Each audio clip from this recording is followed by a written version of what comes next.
세상을 바꾸는 정치수다 팟캐스트 정치 알아야 바꾼다. 그 12번째 방송 2부 시작하겠습니다. 네, 2부에는 어제 예고해드린 대로 특별한 초대 손님 모셨죠. 자, 가습기 살균제 국정조사 특위위원장인 우원식 의원 나오셨습니다. 박수! 박수! 방청 여러분 대단히 감사합니다. 네. 오늘 우원식 대표님 때문에 그런 거 아닐까? 오늘 우 의원님 오신지도 모르고 왔어요. 네, 고맙습니다. 그래도 들어오면서 보니까 뭐 사람들이 많이 반갑다고 그러더라고요. 여기는 아주 전문가들이어서 예. 보통 분들은 우원식 의원 쓱 들어오면 웬 아저씨지라고 생각하겠지만 이건 다 알아봅니다. 우원식 의원은 저의 사돈 양반입니다. 뭐 어떻게 해서? 어떻게? 우원식 의원 보좌관하고 우리 여비사하고 결혼했어 이것들이. 아, 그래요? 옛날에 박태선? 네. 아 진짜? 그렇게 결혼했는데 중요한 거는 그 둘이 우리 동네에 산다는 거예요. 둘 다?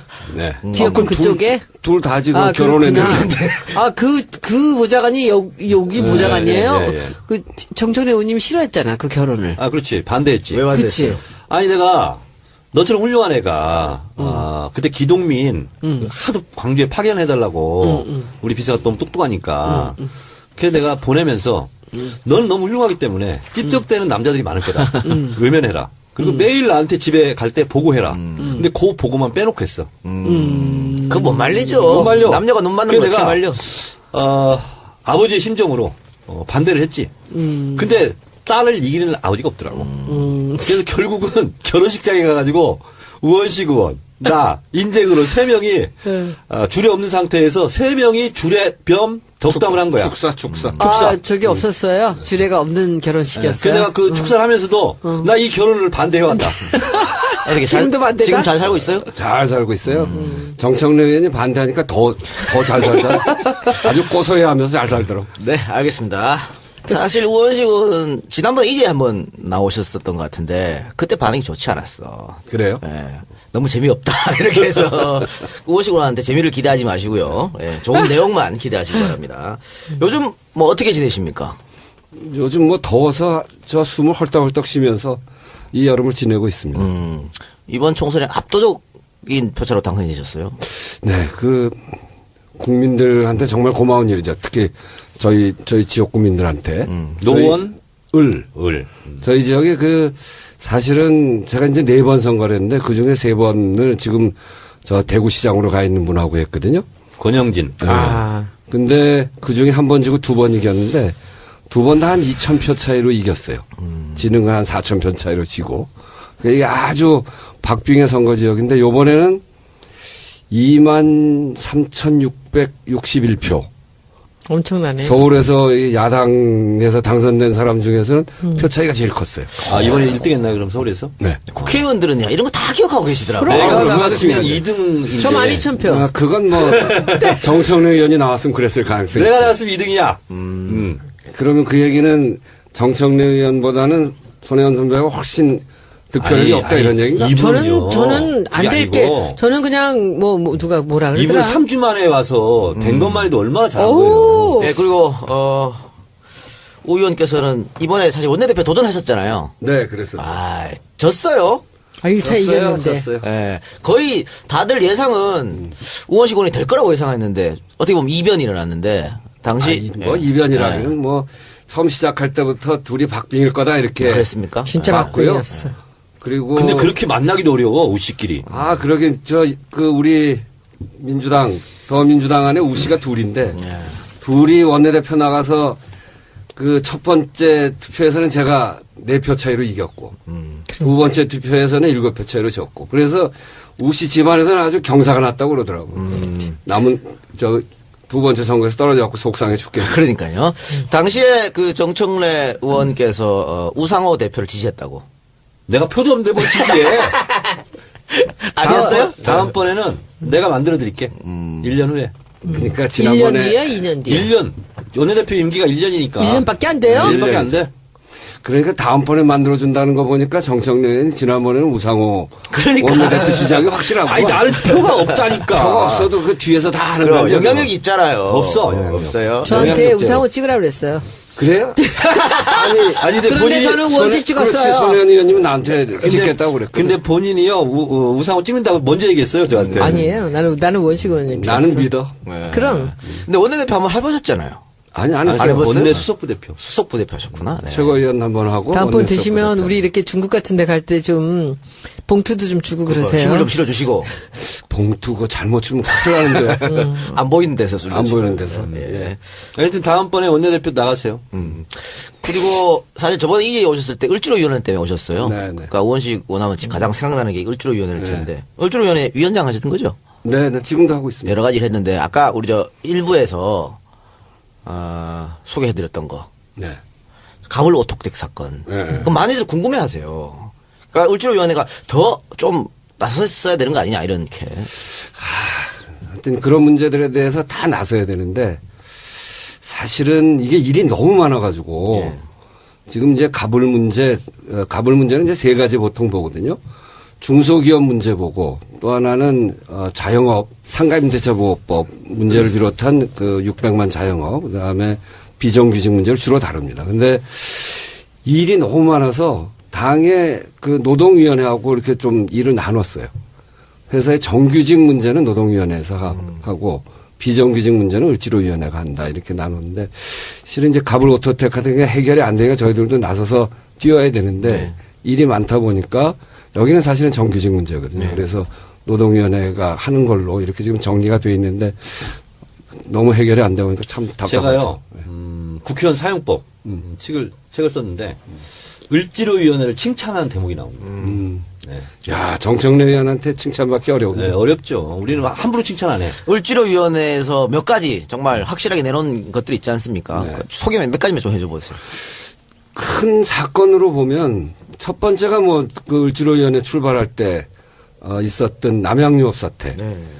그 일을 해결해서 소위 갑의 횡포 을의 눈물 사회적으로 큰 이슈가 됐던 그 중심에 을지로위원회가 있었고 그 일을 잘 해결을 했고요. 그 일을 계기로 을지로위원회도 만들게 됐지, 네, 사실상. 그렇죠.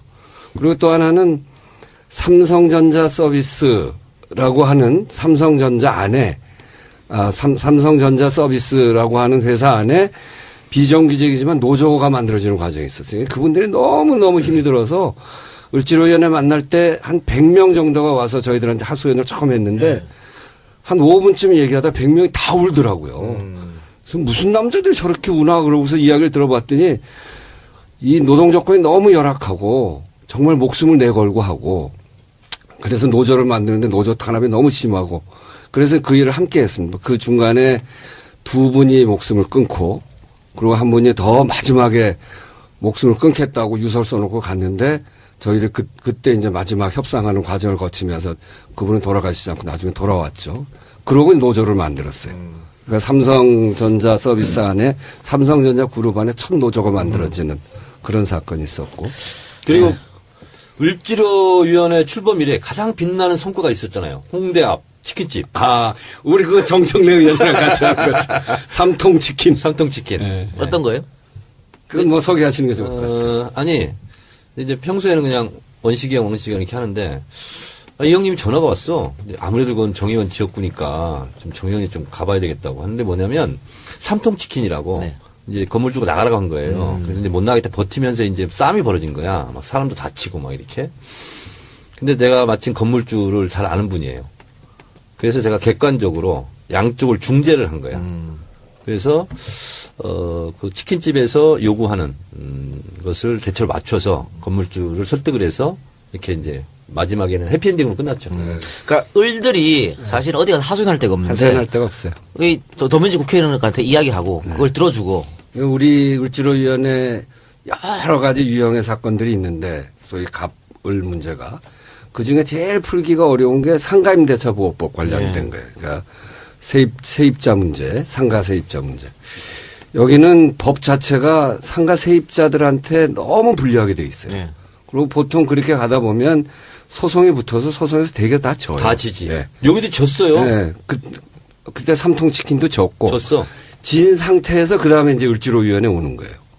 그럼 이제 그 분쟁 과정에 우리가 껴서 조정도 하고 이렇게 하는데 이번에 삼통치킨은 잘 해결됐고 요번에 우장창창하고 리쌍하고 붙었던 사건은 결국은 해결이 잘 안 됐어요. 쫓겨나고 말았는데. 나중에는 감정 싸움으로 가요. 네, 그래서 상가임대차 보호법을 개정하는 이게 이제 바위 대 계란 싸움이거든. 그래서 이걸 바위 대 바위 싸움으로 만들어줘야 돼. 그러니까 법적 보호 장치가 상가 세입자들은 너무 취약해서. 아니 국회의원이니까 입법 활동을 해가지고 법을 만들면 되지 않습니까? 그게 그러면? 이제 그렇게 하면 좋은데 네.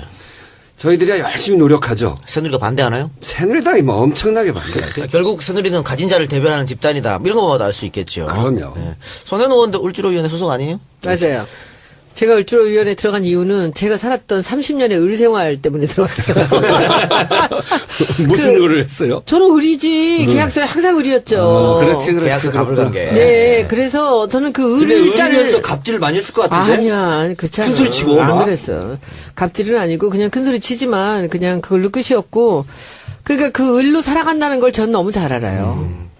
그래서 그 을지로위원회를 을을 보는 순간 아주 처음부터 짠했었어 저는. 근데 이번에 상임위 들어갈 때 다른 건 다 제가 좀 따지고 있었거든요. 근데 을지로위원회 있길래 두 말도 안 하고 들어갔어요. 제가 아마 여러분들 지금 앞으로 또 일어나는 이런 일들에 그러게요. 적극적으로 좀 관여하겠습니다. 예. 그러니까 19대 때 울주로위원회 굉장히 맹활약했는데 20대에도 계속해서 뭐 지금 네. 하시고 계시는 이거 뭐 가습기 살균 문제도 아주 중요하지만 울주로위원회도 아주 중요한 거니까. 가습기 살균제가 근본적으로 보면 을 문제예요. 그렇죠. 네, 알겠습니다. 자, 그러면 광고 듣고 와서 가습기 살균제 국정조사와 관련된 토크를 진행해 보도록 하겠습니다.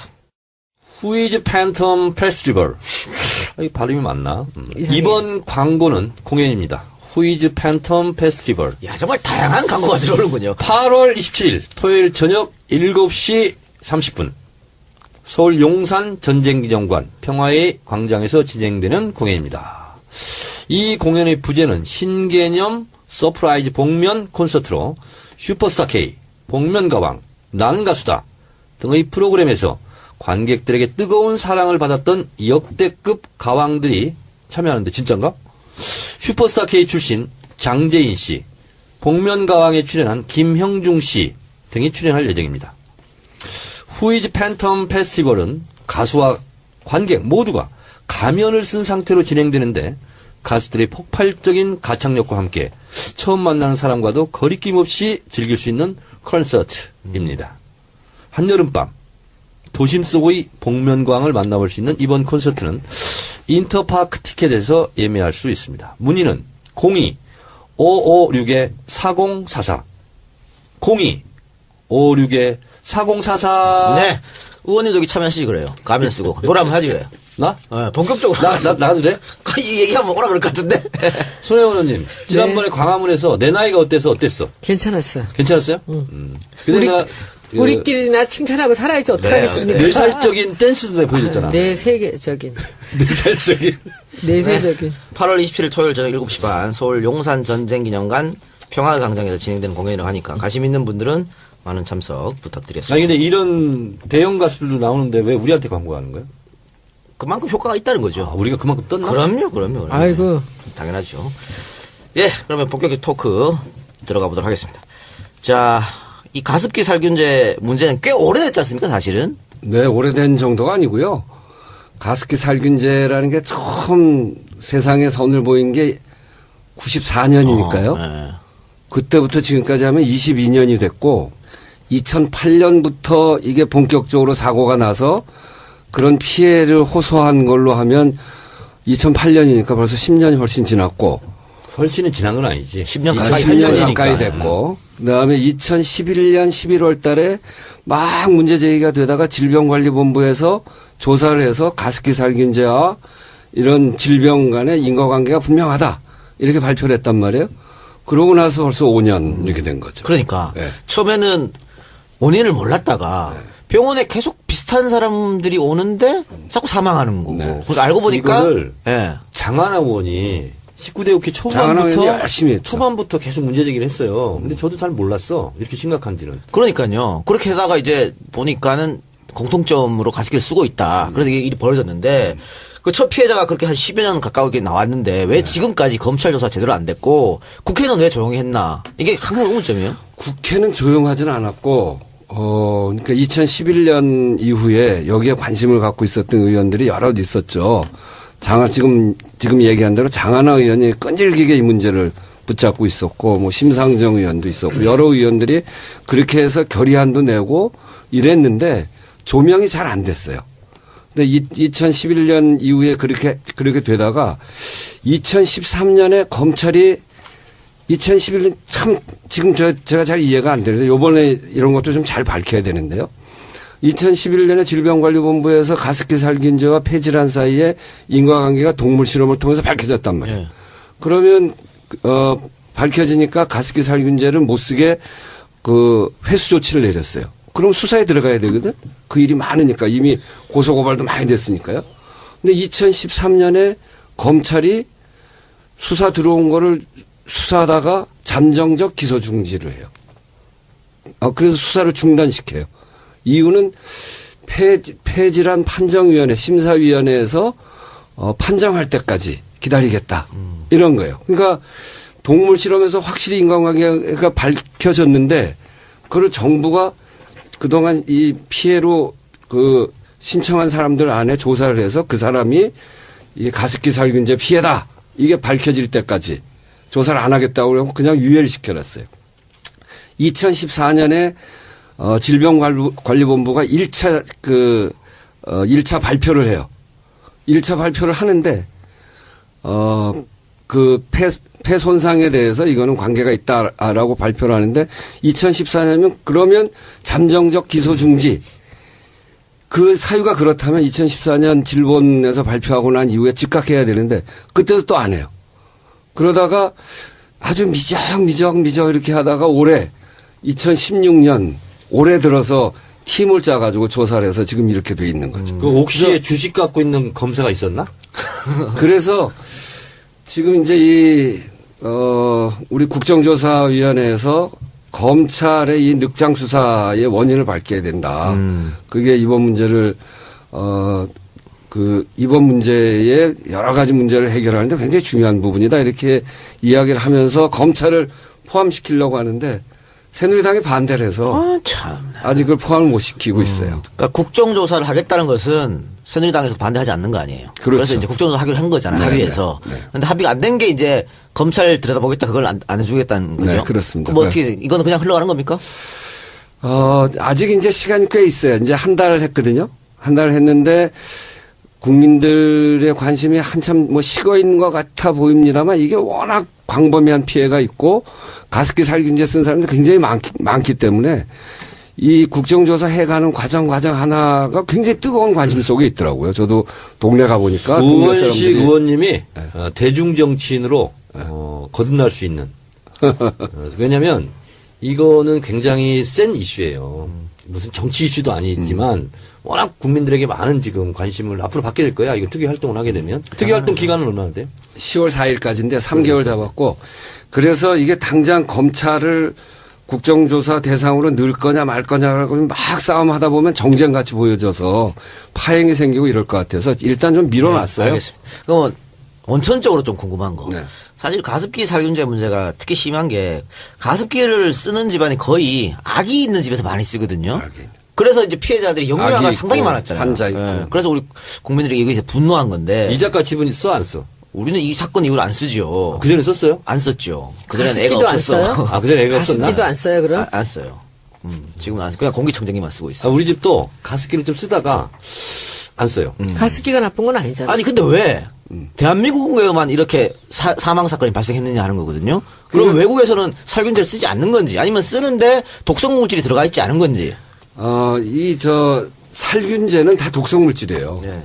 근데 우리나라처럼 가습기를 많이 쓰는 나라도 없고. 근데 이제 초음파로 하다 보면 손이 안 닿는 데가 있잖아요.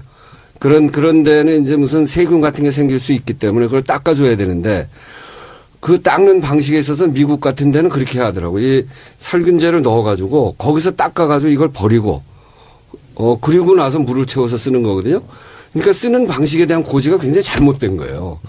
왜 사과도 그 세정제 가지고 닦잖아요. 닦고 나서 물로 그 세정제 묻힌 걸 잘 닦아내고 그러고서 깎아 먹잖아요. 그런 문제가 없지. 가습기 살균제도 살균제를 넣어서 살균시키고 그 물을 잘 버리고 잘 세척하고 난 다음에 물을 넣어서 근데 쓰면 살균제를 괜찮은데 왜 넣어야 되는 거예요?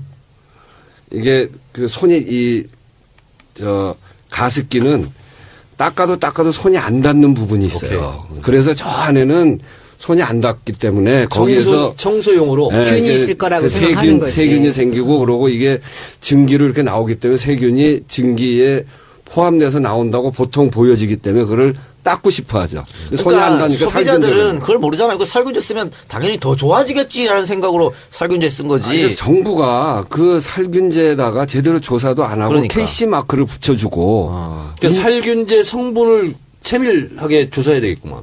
당연히 조사를 해야 되는데 안 했다는 거죠. 하나도 조사를 안 했어요. 이게 세 가지 성분이 있거든요.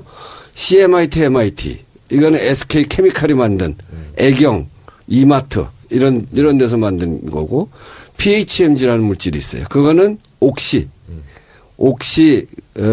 홈플러스 이런 데서 쓴 거고 이게 이제 지금 많이 수사를 받은 거고요. PGH라는 물질이 있는데 그거는 세퓨라고 하는 물질로 나중에 들어와서 그 가습기 살균제로 쓰여졌는데 이 세 가지 다가 독성 물질이 있고 외국에서는 농약으로 취급되어지는 건데 우리나라에서는 그것에 대한 흡입 독성에 대한 조사가 하나도 안 됐어요. 그러니까 얼마나 엉성하게 돼 있었는지를 한눈에 볼 수 있는 거죠. 누구 잘못이에요? 그게? 이게 회사의 탐욕. 옥시 같은 경우에는 여러 가지 정황으로 보면 알았던 것 같아요. 인체에 유해하다는 것을. 네. 인체 유해. 알면서 그걸 제품을 내요? 인체 유해하다는 걸 알았다는 이유가 뭐냐면 옥시가 처음에 98년에 그 프리벤톨 80, R80이라는 물질로 해요. 그러다 그거를 PHMG로 바꿔요. 상당히 근데 유식해 보여 지금. 아, 이거 공부를 첫 많이 해야 느낌이야 되고요. 지금. 이렇게 유식한 사람이었어? 근데 그 PHMG로 바꾸는데 바꾸는 과정에 옥시 안에서 바꾸면 안 된다 이런 이야기가 있었어요. 그리고 또 하나는 이 PHMG로 쓰여진 그 옥시 제품에 우리 아이한테 안전하다 이런 문구가 있어요. 그걸 나중에 넣었는데 그거를 넣지 말자라고 하는 문제 제기가 내부에서 있었어요. 2005년에. 아이에게 문제가 있을 거니까. 아, 그러니까 이 아이에게도 안심이라고 하는 거를 그 상표 밑에다 이렇게 붙였거든요. 그러니까 그거에 대해서 이견이 내부에서 발생이 된 거예요. 그러니까 최소한 아이에게 안 안심이다 이거지. PHMG를 처음 쓸 때 프리벤톨 R80에서 PHMG로 바꿀 때 그때 이견이 있었고 그걸로 쓰면서 아이에게도 안심이라고 하는 문구를 넣었는데 그거를 2005년에 이거 안심이라고 하는 이 문구가 문제가 있다라고 하는 게 내부에서 제기가 된 거니까 이건 문제가 있는 거를 옥시가 알고 있었던 거예요. 자, 그럼 하나는 기업의 탐욕이고 네. 또 뭐가 또 하나는 정부의 무능이죠. 정부의 무능. 네. 이게 얼마나 웃기는 일이냐면 PHMG는 처음에 SK 케미칼이 만들어서 안전검사를 받을 때 뭘로 받았냐면 카페트 항균제로 받았어요. 카페트의 균을 없애는 거. 이런 걸로 받았단 말이에요. 이게 섬유에 붙으면 되게 안정된대요. 그래서 그걸로 내놨더니 환경부가 유독물질 아님 이렇게 했어요. 유독물질 아님이라고 한 말도 난 완전히 틀린 말이라고 생각해요. 유독물인데 카페트 항균제는 괜찮다 이렇게 해야지. 그런데 유독물질 아님 이렇게 돼 있어요. 그때 규정이 그렇대요. 그런데 나중에 이것을 가지고 가습기 살균제를 쓴 거예요. 이 카페트에 쓰는 거하고 가습기 살균제는 다른 게 가습기 살균제는 코로 맞잖아요. 예. 그것도 겨울에는 7, 8시간 밀폐된 그렇죠. 방에다 계속 틀면서 맞는 거 아니에요? 그렇게 되면 이 물질의 용도를 바꿀 때 그때는 다시 검사해 봐야 될 거 아니에요. 그것도 안 했어요. 그때 규정이 없다는 건데, 우리 헌법 정신에 과소보호에 대해서 문제 제기하는 조항들이 있어요. 정부가 국민의 생명과 안전에 관해서 규정을 정할 때 최소한 보호하는 원칙들이 있다는 거죠. 그런 속에서 보면 물질의 용도가 바뀔 때 이걸 검사 안 하는 것. 그런 규정이 없다고 해서 정부의 책임이 면책되는 건 아니거든요. 이거 헌법이 위배되기 때문에. 그러면 기업의 탐욕 문제를 첫 번째 제기해 주셨고 어쨌든 지금 옥시 측에서 배상안을 내놨고 네. 그러면 정부의 무능이라고 두 번째로 말하셨으니까 이 피해자들이 정부를 상대로 손해배상 청구도 가능할 수도 있겠네요. 저는 가능할 수 있다고 생각하는데 지금까지는 정부가 그때 규정이 없어서 못했다. 규정의 미비다. 제도의 미비다. 이렇게 계속 다 피해가고 있어요. 예. 그래서 이번 국정조사 과정에 제도의 미비가 아니라 너희들의 무능이고 너희들의 잘못이다라고 하는 걸 밝히는 게 국정조사의 중요한 과제 중에 하나예요. 네, 알겠습니다. 몇 명이 죽은 거죠? 지금까지 이게 이제 여론조사를 해보니까요. 되게 여러 여론조사인데 다 종합을 해보면 우리나라 국민들 중에 20%가 이걸 썼어요. 그리고 내가 피해를 받은 것 같다고 대답하는 사람이 20%예요. 그러니까 1,000만 명이 가습기 살균제를 썼고 네. 그리고 그중에 200만 명 정도가 내 건강에 이상을 느낀다라고 답변하고 있는 거죠. 근데 지금까지 이제 4차까지 이거를 쭉 접수를 받았는데 지금 4,000명이 좀 넘어 내가 다쳤다고 하는 사람이 4,000명이 넘게 접수를 했고 그리고 그중에 사망자가 700명이 넘었어요. 그러니까 이거는 앞으로 세월호보다도 더한 거네. 앞으로 이게 얼마나 늘어날지 알 수가 없어요. 그거죠. 본인이 어떡해. 이것 때문에 사망했는데 혹은 유가족들이 이것 때문인지 모르고 계신 분도 계실 거 아니에요. 상태도 있는 거죠. 그렇죠. 세상에 어떻게 이런 일이 벌어져? 2011년 이후에도 2011년에 중단시켰단 말이에요. 그래서 즉각 조사를 하고 피해자를 찾기 시작해서 금방 찾았을 텐데 그러니까. 이거를 5년 넘게 왜 끌고 온 끌어요? 거에서 내가 어떤 물건을 썼는지 쓴 거에 대한 영수증도 없고 뭘 입증할 방법이 별로 없는 거예요. 네. 그래서 굉장히 이게 접수가 어려워요. 근데 내가 썼는지 안 썼는지도 모르고 피해본 사람이 엄청나게 많을 거예요. 그렇죠. 왜 그러냐면 병원 중환자실, 그다음에 노인 요양원 이런 데는 가습기를 상시적으로 많이 틀었죠. 트는데 상시적으로 트는데 그걸 관리하는 사람은 본인이 아니고 근데 그 회사가 살균을 관리한단 말이에요. 살균제를 넣어야지만 문제가 되는 거였잖아요. 그냥 가습기를 우리 같이 물러가지고 그냥 그렇게 쓰는 사람들한테 문제가 없는 거잖아요. 네, 그렇죠. 그러면 사람들이 그 가습기를 쓸 때 일부러 살균제를 타서 넣은 거예요? 그렇죠. 그러니까 이 초음파식 보통은 다 우리가 갖고 있는 초음파식이죠. 초음파식으로 하면 이 들어가는 에너지에 비해서 전기량에 비해서 이 가습량이 많아요. 그래서 사람들이 싸고 그리고 효과가 좋기 때문에 쓰는데 손이 안 닿고 저 안에 안 닿는 데가 있기 때문에 세균을 마실 수 있는 가능성이 높아요. 실제로. 그게 이제 가습되는 과정에 세균이 몸에 들어와서 폐에 영향을 미칠 수 있기 때문에 그걸 막기 위해서 살균제가 나온 거거든요. 예. 가습기를 살균하는 거지. 가습기 살균하는 거. 그러니까 그거를 세정을 잘 하고 살균하고 물을 버리고 깨끗이 닦아서 썼으면 그런 문제가 없었을 텐데 쓰는 방법을 우리는 완전히 처음부터 SK 케미칼이 광고할 때부터 물에 타서 쓰는 거야 그냥? 그림을 이렇게 가습기 갖고 이게 퐁퐁퐁퐁 나오고 코끼리 아이한테 그러니까 아기 코끼리의 코가 이렇게 그려져 있고 가습기에서 그 수분이 이렇게 들어가고 코끼리 엄마가 가습기 살균제를 들고 코에다 감아가지고 거기 이 가습기 안에다가 뿌리는 그런 그림이 딱 있어요. 94년에. 그리고 아이한테도 안전하다. 네. 이렇게 얘기를 하니까 그리고 동물 실험을 통해서 인체에 무해하다라고 신문에 광고를 그렇게 다 했어요 그때. 소비자들은 믿을 수밖에 없는 것이죠. 거기에다가 산업부가 KC 마크까지 인증해 줬기 그러니까, 때문에 예. 소비자들은 제일 믿는 게 사실은 정부 아닙니까? 정부가 인증을 해주고 제품이 나오면 정부가 충분히 이 어려운 화학물질이지만 잘 관리했을 것이다. 이런 정부에 대한 신뢰가 그 물건에 대한 그 신뢰로 오는 거고 그걸 아무 꺼리낌 없이 쓴 거죠. 정말 있을 수 없는 일이. 그러니까 정부가 책임을 져야 되는데 제도 미비라고 다 빠져나가려고 하고 있어요. 쉽게 얘기하면 이런 거야. 이 시대 참 농사꾼이잖아요. 병충해를 막는다고 소독을 해. 그걸 먹은 거하고 똑같은 거야. 그렇죠. 예. 그러면 아까 옥시에서 회사 내부에서도 이게 유해하다, 인체 유해하다는 거 알고 있을 가능성이 높다 그랬는데 SK 쪽은 어때요? SK 쪽도 유해하다는 거 알고 있었을까요? 처음부터 알고 있었어요. SK 쪽도? 예. 그거는 요번에 질의를 통해서 확인했어요. 아, 그렇습니까? 예. 예. 처음부터 알고 있었는데 농도를 낮추면 괜찮을 거다. 그래서 그 농도를 어느 정도로 낮춰야 되는 계산값이나 그 실험 결과나 뭐가 있냐 좀 내봐라 그랬더니 너무 오래돼서 못 찾겠다고 그러더라고요. 근데 이제 그때 SK 케미칼이 어떻게 그 보도자료를 내고 신문기사에 어떻게 났냐면 동물 실험 결과 인체 무해하다 이렇게 났는데 동물 실험이 뭐였냐 그랬더니 코에다 한번 이렇게 바르는 거였대요. 코에다가.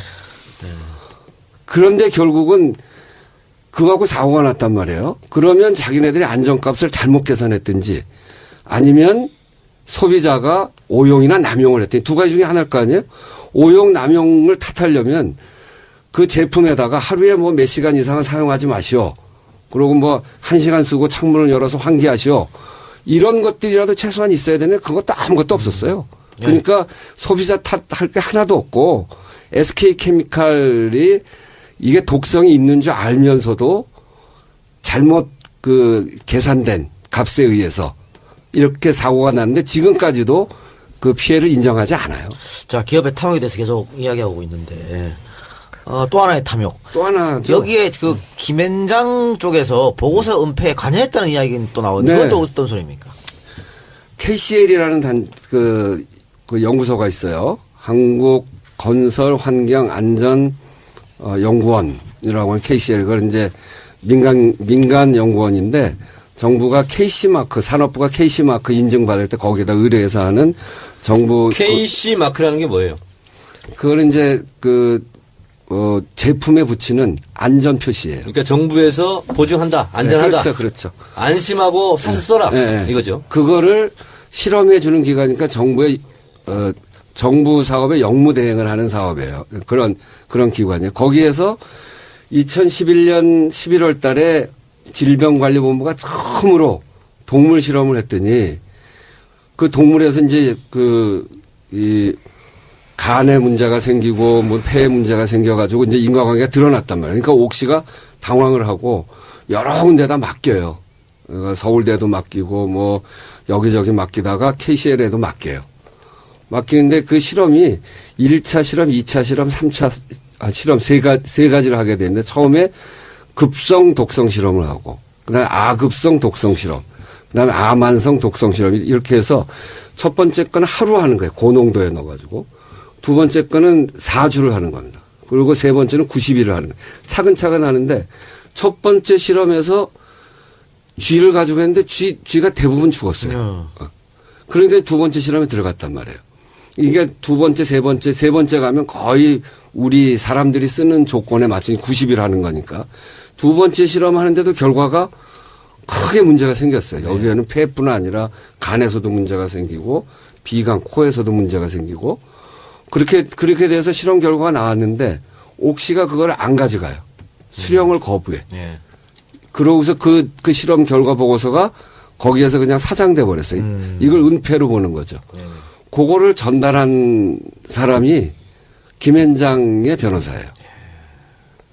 그래서 요번에 우리가 그 KCL 기관을 가서 확인하다 보니까 거기 원장이 김앤장 변호사가 와서 했다 이렇게 얘기를 해요. 그러니까 김앤장 변호사는 단순히 변호 업무만 한 게 아니고 그거보다 더 심각한 문제가 있는 거 아니냐라고 하는 의혹을 계속 받고 그렇죠. 있거든요. 네. 근데 요번에 아주 중요한 그 실험 결과 은폐 과정에 참여하고 있었다고 확인됐기 때문에 그 부분에 대해서도 국정조사 과정에 중요한 그 조사해야 될 대상으로 저희 아니 삼고 뭐 있습니다. 변호사들이야 어떤 뭐 악인이라도 변호를 해야겠지만 본인이 직접 이렇게 은폐를 한다든가 조작에 관여하면 그게 상당한 큰 문제인 그건 것이죠. 범죄 행위니까. 그렇죠. 네. 자, 옥시가 나왔으니까 지금 뭐 그 옥시 쪽에서 배상 금액을 발표했는데 일방적 발표다. 그래서 지금 뭐 피해자들은 반발하고 있는 상태고요. 네. 4억인가? 아니, 아니요. 최대 10억. 10억 정도. 그러고 있는 상황인데 지금 국정조사 할 때 이 네. 옥시에 대한 조사 혹은 옥시 본사에 대한 조사 계획돼 있나요? 네, 계획돼 있습니다. 그러니까 지난번에는 옥시가 이제 그렇게 몇 군데 서울대를 비롯해서 몇 군데 조사를 실험 결과 2011년에 했는데 문제가 생기니까 그거를 조작을 했어요. 조작을 해서 안전한 것 같이 안전값을 내서 그때 소송들을 옥시에 대해서 소송 제기를 많이 했거든요. 그것에 대해서 밝혀내니까 그 독성을 재판을 통해서 밝혀내지 못했어요. 그러니까 그때 교통사고의 쌍방과실 정도로 합의를 했습니다. 이 피해자들은 지금 너무나 큰 피해를 당하고 있고 또 살기도 어려워지고 그래서 치료는 해야 되고 그러니까 돈이 굉장히 급한 상황이 돼 있는 거죠. 이 정부가 그 대책을 빨리 세워줘야 됩니다.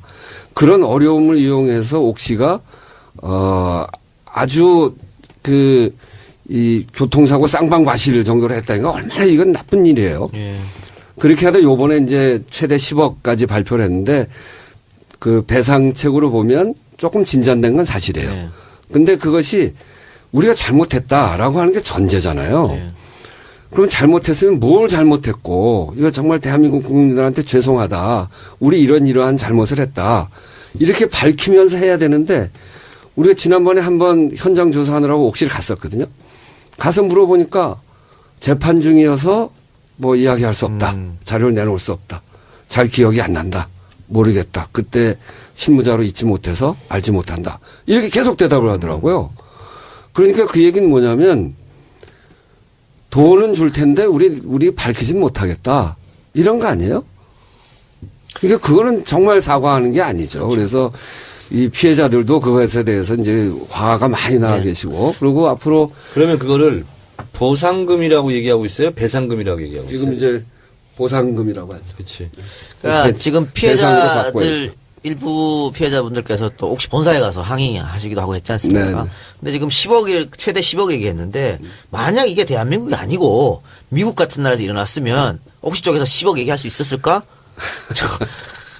우리를 좀 만만하게 보는 게 아닌가 또 그런 생각이 들어요. 그 유럽에 이런 제도가 있어요. BPD라는 바이오사이드 프로덕트 레귤레이션 이런 제도가 있는데 그거는 뭐냐면 안전 입증의 책임을 제품 개발자에게 요구하는 제도예요. 네. 그게 98년부터 시작을 했어요. 그러니까 옥시 레킷뱅키죠. 이 영국에 있는 본사를 갖고 있는 그 회사가 이게 유럽이었으면 당연히 이 제품에 대해서 제대로 검사를 하고 못 썼을 거예요. 예. 여기에 모든 배상 책임이 그 본사한테 가기 때문에 우리나라가 지금 그렇지 못한 거예요.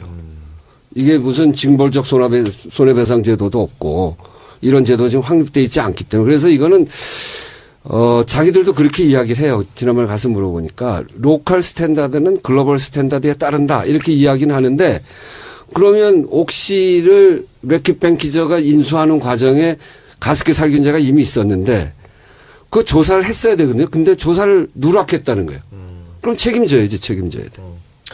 옥시는 어쨌든 배상한 계획을 내놓은 거고 다른 회사는 어떻습니까? 다른 회사는 지금 뭐 들리지 않는 것 같은데. 다른 회사는 아직까지 완전 오리발입니다. 오리발이에요? 네. 시장 점유율은 어떻게 돼요? 옥시가 많죠. 옥시가 전체 피해의 80% 정도 되고 시장 점유율도 그렇게 돼요. 근데 SK 케미칼은 이 큰 가습기 살균제 물질이 아까도 얘기했듯이 4가지가 있는데 CMIT, MIT, PHMG, PGH. 그러니까 PGH는 아주 조금 썼어요. 이 3개거든요. 이걸 다 만든 데가 SK 케미칼이에요. 그러니까 PHMG가 옥시가 갖다 쓴 건데 그것도 SK 케미칼이 만든 거거든.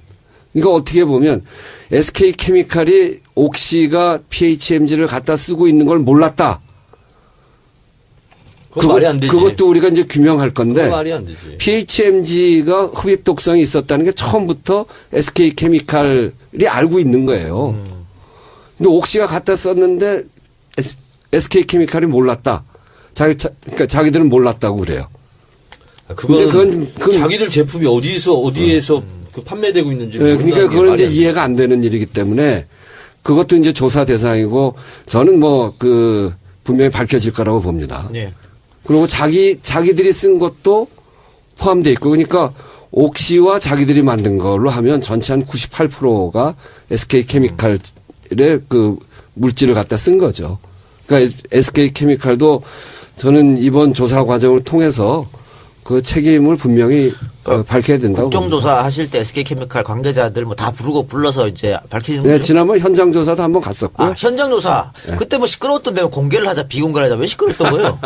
그 원래 여야 간에 이제 합의를 했는데 간사들이 합의하는 거니까 이제 저는 좀 뒤에 있었는데 정부 기관에 대해서는 공개하는 걸로 그리고 이제 검찰은 결정을 못했습니다만 법무부는 들어왔거든요.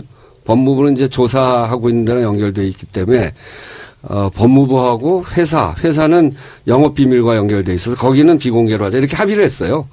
그런데 정부기관 처음 환경부 하러 갔는데 갑자기 새누리당에서 이것도 비공개로 하자. 그래갖고 첫 회의를 하면서 좀 시끄러웠죠. 근데 이제 제가 공개냐 비공개냐 그것도 현장 조사인데 그거 가지고 싸우다가 파행 나면 이 가습기 살균제 국정조사 특위에 대해서도 국민들이 이 국정조사만 하면 맨날 여야 간에 싸우잖아요. 그럼 관심이 떨어지고 그래서 아이고. 이거는 싸울 일이 아니다. 싸워서 그래서 관심이 더 있을 수도 있어. 그래서 이제 그날 절충을 해서 일부를 공개하고 네, 일부 알겠습니다. 비공개했죠. 영국 대사는 왜 만나셨어요? 영국 가야 되잖아요, 이제. 그 옥시 본사를 가야죠. 거기 총 사장한테 사과도 받아야 되고 그리고 우리가 지금 궁금해하는 부분에 대해서 옥시 본사 사장한테도 물어봐야 되고 그리고 이 일과 관련된 우리나라에 있는 옥시 관계자들 말고 다른 사람들 여기에 있었던 사람들까지를 포함해서 와서 검찰에 조사받으라고 하는데 아무도 안 와요. 네. 바쁘다고 그러고. 그래서 우리 국정조사에 옥시 레킷뱅키저를 대표해서 니네가 와서 국정조사에 응해라. 이런 요구를 하러 이제 가야 되니까 그거 하려면 우선 대사한테 그 주한 영국 대사한테 요청도 하고 그리고 이제 그 이외에 거기 정치인들도 좀 만날 생각이 있고요. 우리가 좀 호소도 하고 또 거기서 관심을 가져달라 이런 요구를 하려고. 영국 대사 협조해 주겠답니까? 네, 뭐. 그래요. 알겠습니다. 그래서 8월 22일부터 네, 방문할 8월 계획이죠? 22일부터 26일까지. 네. 우원식, 하태경, 신창현, 송기석, 이정미 이 5분이 가게 되는데 가면서 좀 하태경 의원한테 좀 정신 좀 차리라고 그래요. 아 진짜 뭐 김재동 빼야 된다고 난리고. 지금 그 하태경 의원하고 같이 하던 포럼들 다 탈퇴하겠다고 그러시던데 독수리 오영재가 네. 개인적으로 만나면 어때요? 괜찮아요? 글쎄 요번에 이제 이거 같이 하고 있는데 하태경 의원이 좀 복잡하죠. 처음에 합의됐던 공개도 현장에 와서 비공개로 바꾸자고 하고 이제 그런데 그래도 여기 지금 간사예요? 아니, 간사는 아니에요. 간사는 아닌데 어쨌든 간사 정도의 역할을 하고 있어요. 근데 그렇게 뭐 우리 당도 다르고 그렇게 까다롭고 한 분도 잘 모시고 이견 없이 잘 끌고 가서 문제는 이제 국정조사의 성과를 내는 거니까. 예. 옥시라는 이름이 옥시전, 산소 이렇게 따온 거 아니야? 당연히 그렇죠. 그렇잖아요. 네. 근데 왜 옥시 이름에 걸맞지 않게 왜 이런 일이 벌어진 거야 이거? 원래 그렇게 좋은 이름 붙이는 데는 또 뒤에 가서 나쁜 일도 많이 하는 거예요. 청래라는 이름 참 청정하잖아요. 네. 갑자기 왜 청래를 또. 이름이 피해자분들 그렇다고 꼭 그렇게 사는 건 아니란 말이지. 피해자분들하고는 자주 만나세요? 피해자들하고 물론 자주 만나죠. 그리고 피해자들이 그동안 굉장히 오랜 기간 동안 특히나 2011년 이후에 5년, 6년 동안 얘기하는데 그냥 어느 기관에서도 잘 받아주지 않은 거예요. 회사도 그렇고. 그래서 쌓여있는 게 굉장히 많아요. 그래서 요번에 앞으로도 그렇게 할 생각인데 현장 조사할 때 거기 배석시켜서 시작할 때나 끝날 때 그 기관들한테 한마디씩 하셔라. 그동안 뭐가 힘들었고 어떻게 이 상황에 대해서 어떻게 소풀이 좀 생각하시는지. 하셔라. 그리고 한마디씩 쭉 하게 했어요. 그랬더니 이제 본인들 이야기도 하고 또 이제 우리 국정조사 하는 걸 현장을 다 보고 하면서 좀 믿을 수 있겠구나 이런 느낌들을 좀 가지시는 것 같아요. 알겠습니다. 자 어쨌든 국정조사 열심히 임해 주시고요. 자 마지막으로 우리 정치할 바 정치자들에게 한마디 좀 해주시기 바랍니다. 뭐 도와달라는 게 있으면 좀 도와달라고 말씀해 주시고 뭐 관심 계속 가져주시라고 그런 말씀도 좋고요. 네, 문제는 이제 우리 내부에 이 문제를 확실히 규명해 가는 데 있어서 SK 케미칼 문제가 굉장히 중요하고요. 검찰의 조사가 제대로 되는 것이 굉장히 중요하고 또 하나는 영국의 옥시가 우리 국민들한테 진짜 사과하는 그런 태도가 보여져야 됩니다. 국정조사를 통해서 그걸 계속 해나갈 텐데 결국은 우리 국민들의 관심과 우리 국민들의 요구와 이런 것들이 얼마큼 잘 만들어지느냐가 국정조사의 성패를 결정할 거예요.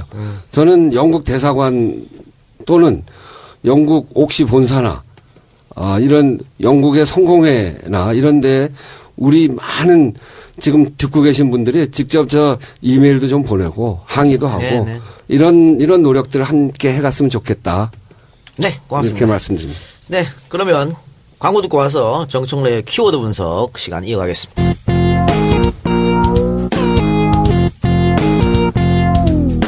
정청래 키워드 분석. 네, 오늘 키워드 분석 뭡니까? 헌법. 네. 네. 김제동. 제가 좋아하는 김제동 씨가 성주에 가서 헌법학 강의를 하고 왔죠. 김제동은 역시 내가 이뻐한 보람이 있구나. 필리버스터 때 내가 헌법 강의를 했잖아. 1시간 50분 동안. 야, 어쩌면 내 마음에 쏙 들게 그렇게 헌법 강의를 하든지. 그래서 헌법 조항을 하나하나 들먹이면서 38분 정도인가 강의를 했는데 명연설이었죠. 근데 이걸 가지고 또 뭐 종북이라느니 뭐 이렇게 했어요. 예. 그런데 우리가 항상 논쟁을 할 때 헷갈리거나 애매모호할 때는 헌법을 딱 보면 되거든요. 그럼 거기에 정답이 있어요. 그래서 이번에 김제동 씨가 헌법을 조목조목 들이대면서 사드 배치가 성주 이외 모든 국민이 관심을 가져야 될 사항이고 그리고 외부 세력은 사드밖에 없다. 그러면서 비유를 참 잘 들었어요. 임진왜란 때 충청도에서 거병한 의병이 경북에 와서 도와주면 안 되는 거냐. 그럼 외부 세력이냐 의병이. 도망간 선주가 임금이 외부 세력 아니냐. 저는 그 예를 참 잘 들었다고 생각을 합니다. 그 사드 배치는요. 성주 군만의 문제가 아니잖아요. 그럼요. 네, 저는 한반도 평화를 갉아먹는 저는 괴물이다 이렇게 생각하거든요. 네. 그리고 실제로 우리가 일부에서 손혜원 의원의 저 절절한 방중담을 들었잖아요. 네. 그래서 뭐 절절해 재밌었지. 네. 이번에 그 김제동 연설을 보면서 제 생각이 나더라고요. 그 테러 방지법도 제가 헌법을 들이대면서 이게 부당하다 이렇게 했거든요. 예를 들면 헌법 아니, 김제동 얘기하려면 김제동 칭찬만 하지 왜 또 그걸 자기를 끌어들여요? 아니면 나를 벤치마킹한 것 같아서. 그래서 17조, 18조를 제가 그때 들었거든요. 그 모든 국민의 사생활의 자유를 침해받지 않는다. 그리고 18조 통신비밀의 자유를 보장받는다. 그러니까 이 사드도 마찬가지예요. 실제로 헌법에 위반된다. 라는 게 이제 김제동의 주장이었죠. 그래서 네. 아주 헌법을 다시 한번 생각해 봐야 되지 않느냐. 이렇게 작은 헌법이 있다면서요. 핸디한 작은 거. 헌법하고요. 국회법은 국회의원들이 진짜 꼭 읽어봐야 됩니다. 그리고 따로 나와 이번에 있어요. 그 김제동 연설 때문에 사람들이 헌법을 많이 본대요. 그래요? 저도 한번 보고 싶어요. 근데 걱정되는 게, 그, 김제동 씨가 이렇게 나서가지고 또 불이익을 받지 않을까. 예전 뭐 MB정부 때. 걱정이죠. 예, 빨간 딱지 붙어가지고 방송 잘리고 뭐 이랬던 분 많잖아요. 김미아 씨부터 시작해서 김제동 씨. 근데 이렇게. 김제동 씨 이번에 나온 거는요. 그거 다 생각하고 나온 거예요. 자르려면 잘라라. 각오하고 나온 거죠. 아, 그럼요. 그러니까 아까 하태경 의원이 바로 이런 사람 퇴출시켜야 된다. 방송 얘기한 거 잘라라 아니에요? 이거 아니에요? 그렇죠. 그렇죠. 참, 여기 박비아처가 너무 심한 것 같은데 좀 근데 걱정되긴 김제동 씨 이번에 보니까 헌법을 많이 외우고 있더라고요. 조항별로. 그런데, 그럴 필요가 있어요. 특히 이제 국회의원들은 토론이란 논쟁을 많이 하잖아요. 그러면 헌법을 알고 있으면 꼼짝 못 해요. 상대방들이. 그래서 저도 TV 토론 나갈 때 헌법 인용을 굉장히 많이 합니다. 특히 이제 헌법 전문 같은 경우는 외우고 있으면 좋죠. 네. 그러니까 이렇게 김제동 씨처럼 또 혹은 이승환 씨처럼 또 뭐 이은미 씨처럼 그게 조금 영향력 있는 분들이 전 적극적으로 나서가지고 좀 정책도 좀 관여하고 그러니까. 이야기 좀 해줬으면 좋겠어요. 우리는 다 그걸 하면 이상하게 보는데 그러니까. 사실 선진국은 그렇지 않잖아요. 다들 적극적으로 나서 이야기하거든요. 이렇게 대중적으로 인기가 있고 대중들의 호응을 받는 사람들이 정치적인 성향을 노출을 해서 그리고 도울 때는 돕고 그리고 대중적으로 문제가 되는 부분들은 좀 나서서 해줬으면 좋겠다는 얘기인데. 근데 기본적으로 그게 되려면은 이렇게 발언을 한다고 해서 불이익을 받으면 안 되거든요. 그러니까. 그렇죠. 근데 이렇게 하면 불이익을 줘버리면 그런 거 돼. 법 하나 만들면 안 돼요? 김제동은 상당히 용감한 사람이고요. 요번에 진짜 감동했던 것은 이 사람이 김제동이 경북 사람이잖아요. 근데 그쪽에 성주에 아는 선배도 있고 사람들을 많이 안대요. 근데 그 사람들이 많은 요청을 했답니다. 근데 못 간다 그랬대요. 그럼 그날 연락도 없이 나타났대요. 그러니까 본인 생각을 많이 한 거예요. 근데 이제 제가 19대 국회 초반에 제가 그 본회장에서 제가 이제 폭로한 문건이 하나 있었어요. 이명박 정권 시절에 좌파 문화예술인들 척결해야 된다. 이 문건이 이제 나왔었어요. 그걸 처음 이제 입수한 것은 이상우 기자. 이상우 기자가 저한테 줘서 본회의장에서 제가 흔들었는데, 핵심이 뭔지 아세요? 문화예술인들을 척결하는 핵심이 뭐예요? 밥줄 끊는다는 거예요. 핵심이 그겁니다. 척결이 다 그 말이죠. 그렇게 하면서 말 못하게 하는 거죠. 그렇죠.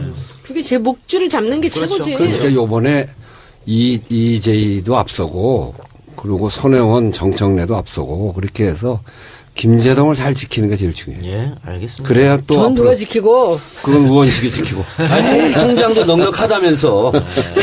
손해보는 통장도 넉넉하다면서. 예, 두 번째 키워드 뭐예요? 두 번째 키워드. 이정현. 아, 이정현. 아, 제 예언이 맞았어요. 네네. 제가 이정현 된다고 그랬잖아요. 네. 그래서 그렇다고 그렇게 그냥 논란을 또 이렇게 내 이름을 왜 팔아요? 판 적 없어요. 근데 내 이름 나오던데 거기요? 그건 세트로 다니는 거지, 그냥 자동으로. 아 미치겠어요. 제가 저는. 김무성보다 영향력이 더 있다는 것이 이번에 입증됐어요. 김무성은 주호영이 돼야 된다. 그러겠거든요. 나는 이정현이 될 거고 이정현이 돼야 된다. 그 두 사람의 영향력 대결에서 내가 이긴 거지. 아, 그래요?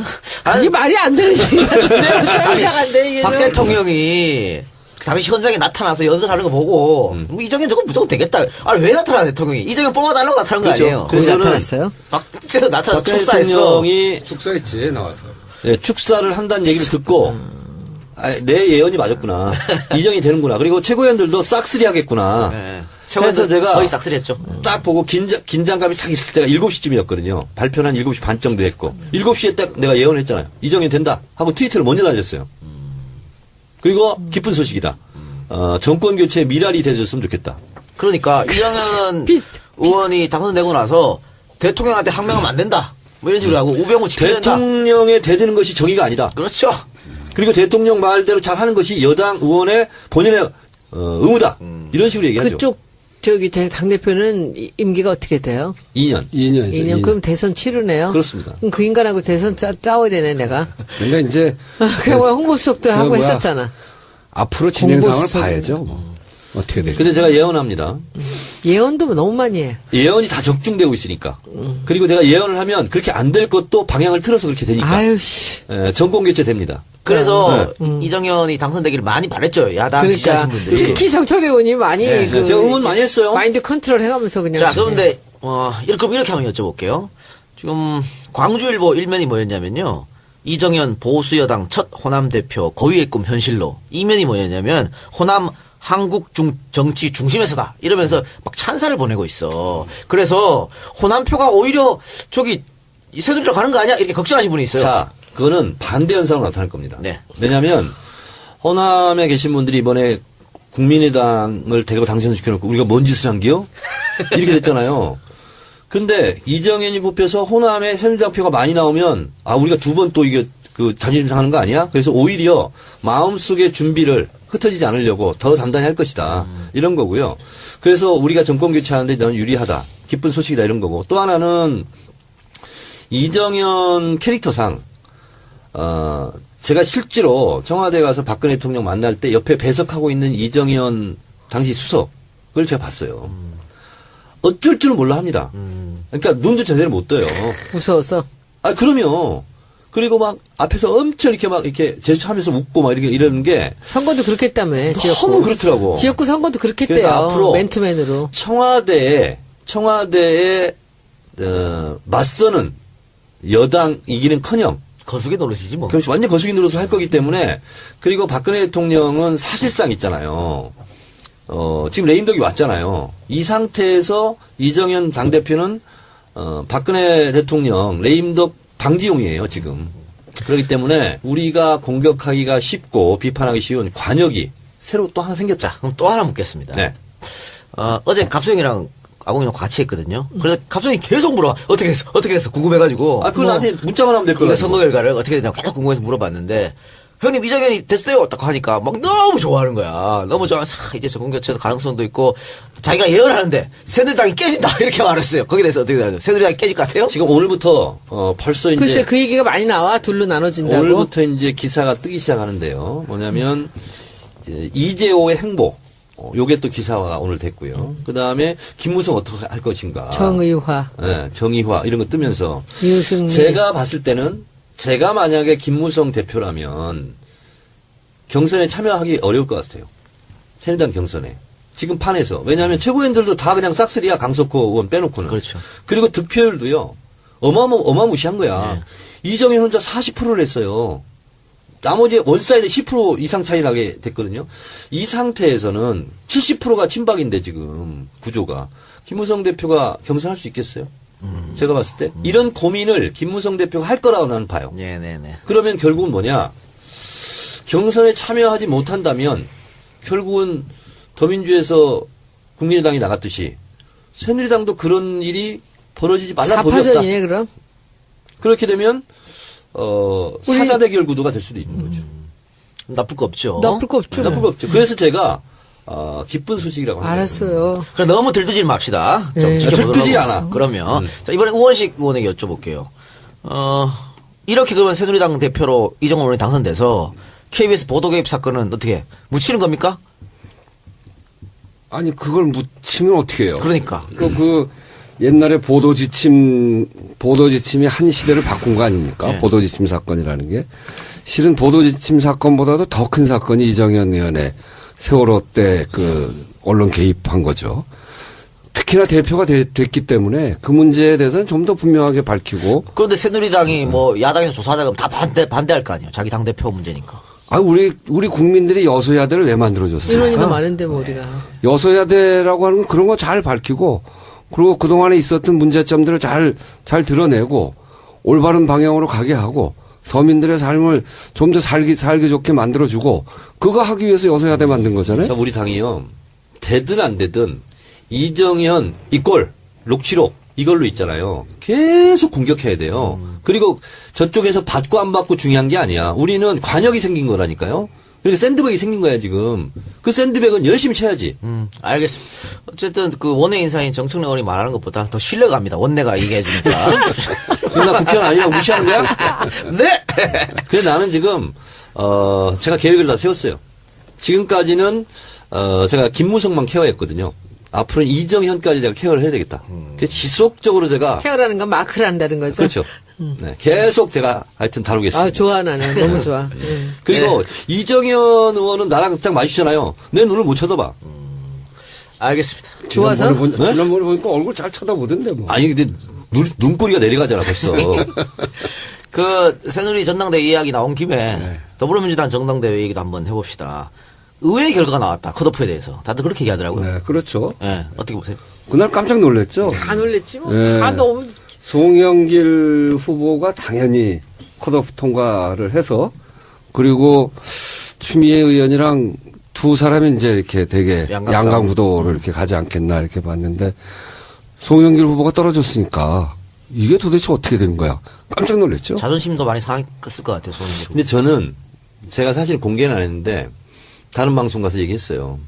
여러분 이번에 두고 보시라. 왜 컷오프 대상이 이종걸과 김상곤만 둘 중에 하나라고 생각하냐. 이 360명 중앙이면은 다르다 이게 언론하고 나오는 거. 그리고 언론은 기본적으로 취재를 안 한다. 그리고 짐작으로 쓴다. 앞으로 두고 보셔라. 왜 2명 중에 1명이라고만 생각하냐. 제가 얘기를 했어요. 진짜로? 그러면 왜 그랬어요? 제가 아니 그거 할 수 있는 얘기예요. 그런 제가 그 이런 얘기. 선거를 많이 해봤잖아요. 저처럼 선거 많이 해본 사람, 제가 직접 뛴 것도 있지만 도운 선거도 있고. 뜻밖의 공천 탈락도 해봤고. 그 별걸 다 해봤어 내가. 그런데 느낌이요. 이거는요 퍼즐 맞추기잖아요. 특히 소수 정의 집단에서 하는 거 있잖아요. 의외의 일격을 당할 수 있는 거거든요. 항상. 그러니까 이제 송영길 의원의 지지 세력이 이렇게 일정하게 있었죠. 그리고 굉장히 열심히 노력을 하고. 진짜 열심히 했어요. 선거 총선 끝나자마자 바로 이제 시작을 했으니까. 진짜 열심히 했어요. 자, 근데 이제 그래서 지지 세력이 있는데 이런 게 있었어요. 막판에 김상곤, 이종걸 이렇게 들어오면서 이 송영길 후보는 뭐 분명히 될 거다 이렇게 생각한 사람들이 그 성향에 따라서 저 양쪽으로 갈라진 거예요. 브렉시트라며. 네.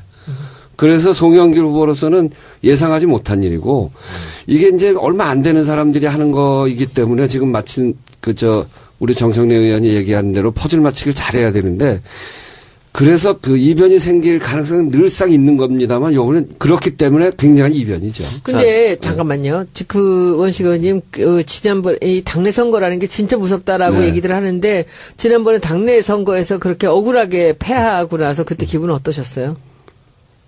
진짜 뭘 물어봐요. 그래도 한번 나가봐요.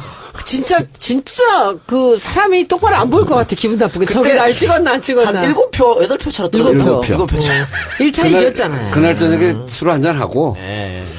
그러고 잠이 잘 안 오더라고요. 그래서 새벽에 일어나서 어떻게 할까 그러다가 길게 편지를 하나 썼어요.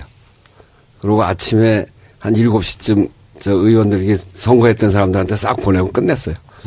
근데 만약에 당대표가 원내대표 됐다면 지금 같은 상황에서는 어떻게 하셨을까요? 우상호 대표 하는 걸 보시면서 나 같으면 저랬을 텐데 이런 생각 많이 하실 것 같은데. 아니 나 그거 뭐 비교할 생각은 없고 또 둘이 우시니까요. 근데 이제 이런 생각은 있어요. 그래서 우습게 생각하나요? 원래 평상시와 선거 때가 좀 다르거든요. 선거 때는 선거에서 이기기 위해서 모든 수단을 다 쓰는 거잖아요. 근데 모든 수단을 다 쓰려면 평상시에 지지 기반을 확고하게 만들어야 돼요. 그러니까 평상시에는 그 직전 선거에서 나타난 국민들의 민심을 잘 반영하는 정책과 태도와 이런 게 필요하고요. 그래서 그렇게 쭉쭉 가다 그 다음 선거에 지지를 확대해 가기 위해서 단단하게 굳어진 내 식구들을 토대로 해서 확장해 가는 거죠. 이게 내 식구가 튼튼해지지 않으면 확장하기 또 어렵거든요. 그러니까 지금 시기에는 이 내 식구들이 지난 선거에서 요구했던 사항들을 철저히 잘 이행해 가려고 하는 노력을 하고 그걸 토대로 해서 내년 대선 준비하는 과정에 뭐 선거 후보가 뽑히고 그때쯤 되면 조금 더 외연을 확장하는 방식으로 그렇게 하는 게 저는 맞다고 근데 봐요. 실제로 내년에 이제 원내대표 되시는 분이 대통령 선거를 맡게 되네요. 그렇죠? 그렇게 되죠. 근데 이 들어와서 보니까 원내대표가 하는 일이 진짜 많고 되게 중요한 네, 자리대요. 중요한 자리죠. 네. 중요한 자리죠. 협상 책임지는 거니까. 정말 중요한 자리더라고요. 여야 관계의 모든 문제는 협상을 통해서 결과되어지거든요. 그러니까 협상을 어떤 방식으로 하느냐 그거는 협상 책임지고 있는 사람들의 캐릭터나 또 기술이나 또는 그 사람의 품성이나 이런 거가 종합적으로 나타나는 거기 때문에 협상 책임자가 굉장히 중요하죠. 자, 김상곤 후보가 1위 했다는 보도가 있었는데 그 보도는 확인된 겁니까? 아니 확인되지 확인되지 않았어요. 않았고. 그거는 노웅래 선거관리위원장만 예.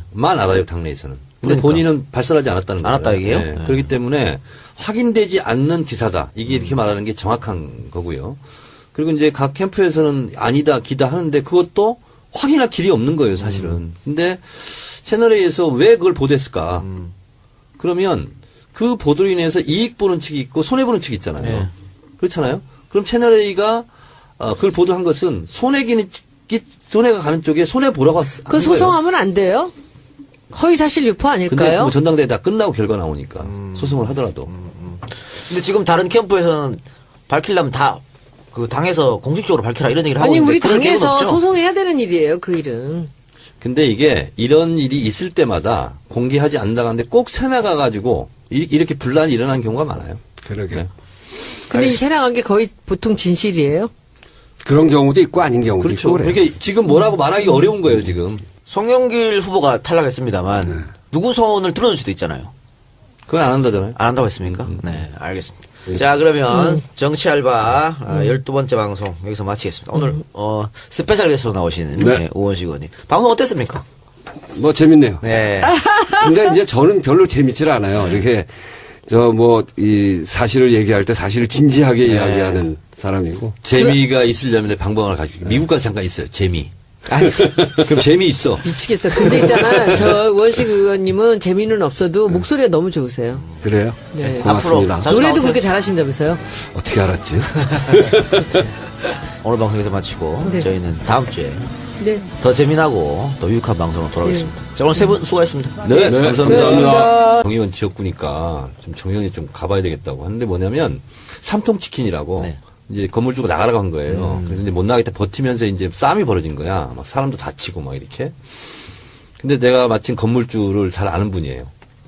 그래서 제가 객관적으로 양쪽을 중재를 한 거야.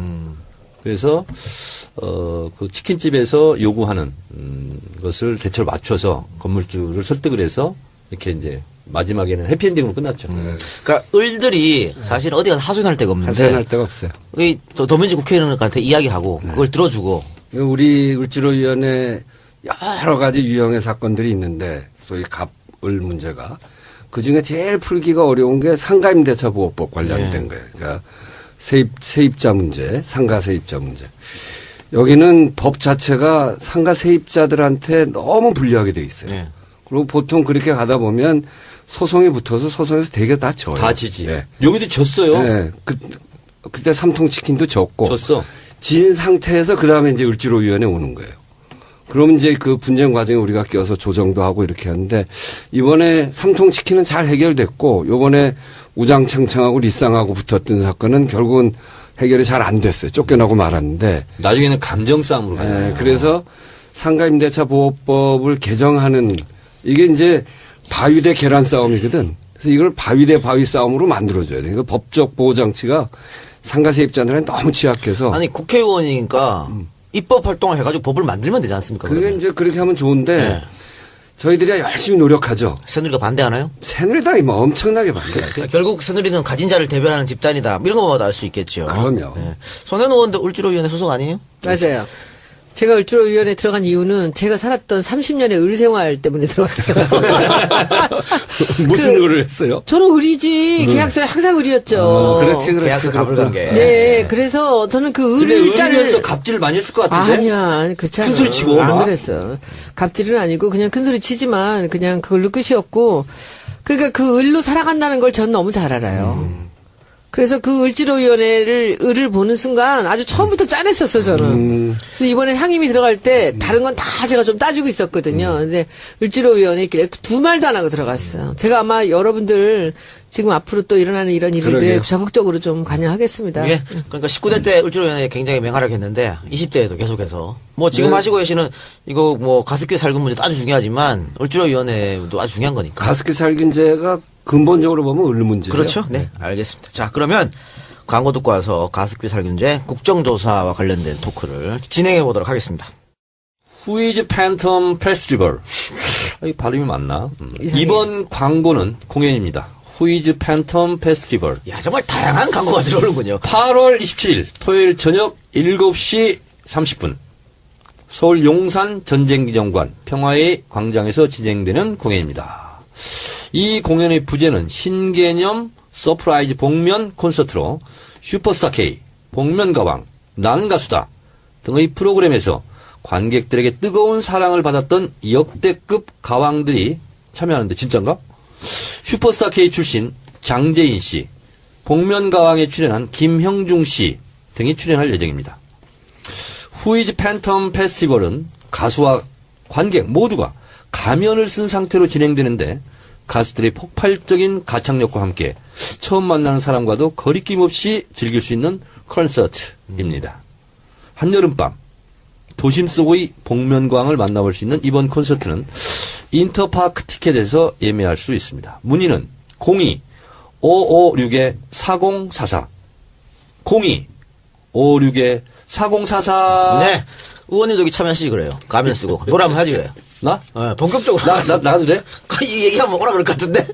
손혜원 의원님. 중요한 부분이다 이렇게 이야기를 하면서 검찰을 포함시키려고 하는데 새누리당이 반대를 해서 아, 참. 아직 그걸 포함을 못 시키고 있어요. 그러니까 국정조사를 하겠다는 것은 새누리당에서 반대하지 않는 거 아니에요. 그렇죠. 그래서 이제 국정조사 하기로 한 거잖아요. 네, 합의해서. 네, 네. 근데 합의가 안 된 게 이제 검찰 들여다보겠다 그걸 안 해주겠다는 거죠. 네, 그렇습니다. 뭐 어떻게, 이거는 그냥 흘러가는 겁니까? 아직 이제 시간이 꽤 있어요. 이제 한 달을 했거든요. 한 달을 했는데 국민들의 관심이 한참 뭐 식어 있는 것 같아 보입니다만 이게 워낙 광범위한 피해가 있고 가습기 살균제 쓴 사람들이 굉장히 많기 때문에 이 국정조사 해가는 과정 하나가 굉장히 뜨거운 관심 속에 있더라고요. 저도 동네 가보니까 동네 우원식 사람들이 의원님이 대중정치인으로 거듭날 수 있는. 왜냐하면 이거는 굉장히 센 이슈예요. 무슨 정치 이슈도 아니지만 워낙 국민들에게 많은 지금 관심을 앞으로 받게 될 거야. 이거 특위 활동을 하게 되면. 특위 활동 기간은 얼마나 돼요? 10월 4일까지인데 3개월 잡았고 그래서 이게 당장 검찰을 국정조사 대상으로 넣을 거냐 말 거냐라고 막 싸움하다 보면 정쟁같이 보여져서 파행이 생기고 이럴 것 같아서 일단 좀 밀어놨어요. 네, 알겠습니다. 그럼 원천적으로 좀 궁금한 거. 네.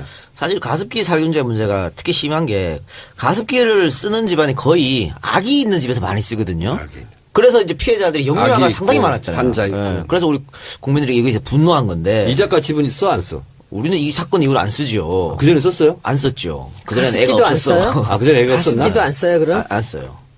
지금은 안 써. 그냥 공기청정기만 쓰고 있어. 아, 우리 집도 가습기를 좀 쓰다가 안 써요. 가습기가 나쁜 건 아니잖아요. 아니 근데 왜 대한민국에만 이렇게 사망 사건이 발생했느냐 하는 거거든요. 그럼 외국에서는 살균제를 쓰지 않는 건지 아니면 쓰는데 독성 물질이 들어가 있지 않은 건지.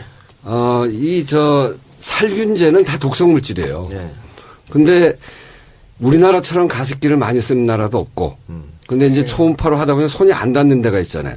그런 데는 이제 무슨 세균 같은 게 생길 수 있기 때문에 그걸 닦아줘야 되는데 그 닦는 방식에 있어서 미국 같은 데는 그렇게 하더라고요. 이 살균제를 넣어가지고 거기서 닦아가지고 이걸 버리고 그리고 나서 물을 채워서 쓰는 거거든요. 그러니까 쓰는 방식에 대한 고지가 굉장히 잘못된 거예요. 왜 사과도 그 세정제 가지고 닦잖아요. 닦고 나서 물로 그 세정제 묻힌 걸 잘 닦아내고 그러고서 깎아 먹잖아요. 그럼 문제가 없지. 가습기 살균제도 살균제를 넣어서 살균시키고 그 물을 잘 버리고 잘 세척하고 난 다음에 물을 넣어서 근데 쓰는 살균제를 괜찮은데 왜 넣어야 되는 거예요? 이게 그 손이 가습기는 닦아도 손이 안 닿는 부분이 있어요. 그래서 저 안에는 손이 안 닿기 때문에 거기에서 청소용으로 예, 균이 이제 있을 거라고 그 생각하는 거지. 세균이 생기고 그러고 이게 증기로 이렇게 나오기 때문에 세균이 증기에 포함돼서 나온다고 보통 보여지기 때문에 그걸 닦고 싶어 하죠. 손이 안 그러니까 닿으니까 소비자들은 그걸 모르잖아요. 그 살균제 쓰면 당연히 더 좋아지겠지라는 생각으로 살균제 쓴 거지. 아니, 정부가 그 살균제에다가 제대로 조사도 안 하고 그러니까. KC 마크를 붙여주고 그러니까 살균제 성분을 세밀하게 조사해야 되겠구만. 당연히 조사를 해야 되는데 안 했다는 거예요. 하나도 조사를 안 했어요. 이게 세 가지 성분이 있거든요. CMIT, MIT. 이거는 SK 케미칼이 만든 애경, 이마트 이런 데서 만든 거고 PHMG라는 물질이 있어요. 그거는 옥시, 홈플러스 이런 데서 쓴 거고 이게 이제 지금 많이 수사를 받은 거고요. PGH라는 물질이 있는데 그거는 세퓨라고 하는 물질로 나중에 들어와서 그 가습기 살균제로 쓰여졌는데 이 세 가지 다가 독성 물질이 있고 외국에서는 농약으로 취급되어지는 건데 우리나라에서는 그것에 대한 흡입 독성에 대한 조사가 하나도 안 됐어요. 그러니까 얼마나 엉성하게 돼 있었는지를 한눈에 볼 수 있는 거죠. 누구 잘못이에요? 그게? 이게 회사의 탐욕. 옥시 같은 경우에는 지난번에 광화문에서 내 나이가 어때서 어땠어? 괜찮았어. 괜찮았어요? 근데 내가 우리끼리나 칭찬하고 살아야지 어떡하겠습니까? 뇌살적인 댄스도 보여줬잖아. 내 세계적인, 뇌살적인. 내세적인. 8월 27일 토요일 저녁 7시 반 서울 용산 전쟁기념관 평화광장에서 진행되는 공연이라고 하니까 관심 있는 분들은 많은 참석 부탁드리겠습니다. 아니 근데 이런 대형 가수들도 나오는데 왜 우리한테 광고하는 거예요? 그만큼 효과가 있다는 거죠. 아, 우리가 그만큼 떴나? 그럼요. 아이고. 당연하죠. 예, 그러면 본격적 토크 들어가 보도록 하겠습니다. 자, 이 가습기 살균제 문제는 꽤 오래됐지 않습니까, 사실은? 네, 오래된 정도가 아니고요. 가습기 살균제라는 게 처음 세상에 선을 보인 게 94년이니까요. 네. 그때부터 지금까지 하면 22년이 됐고 2008년부터 이게 본격적으로 사고가 나서 그런 피해를 호소한 걸로 하면 2008년이니까 벌써 10년이 훨씬 지났고 훨씬은 지난 건 아니지. 10년 아, 가까이 10년 8년이니까. 가까이 됐고 그다음에 2011년 11월 달에 막 문제 제기가 되다가 질병관리본부에서 조사를 해서 가습기 살균제와 이런 질병 간의 인과관계가 분명하다 이렇게 발표를 했단 말이에요.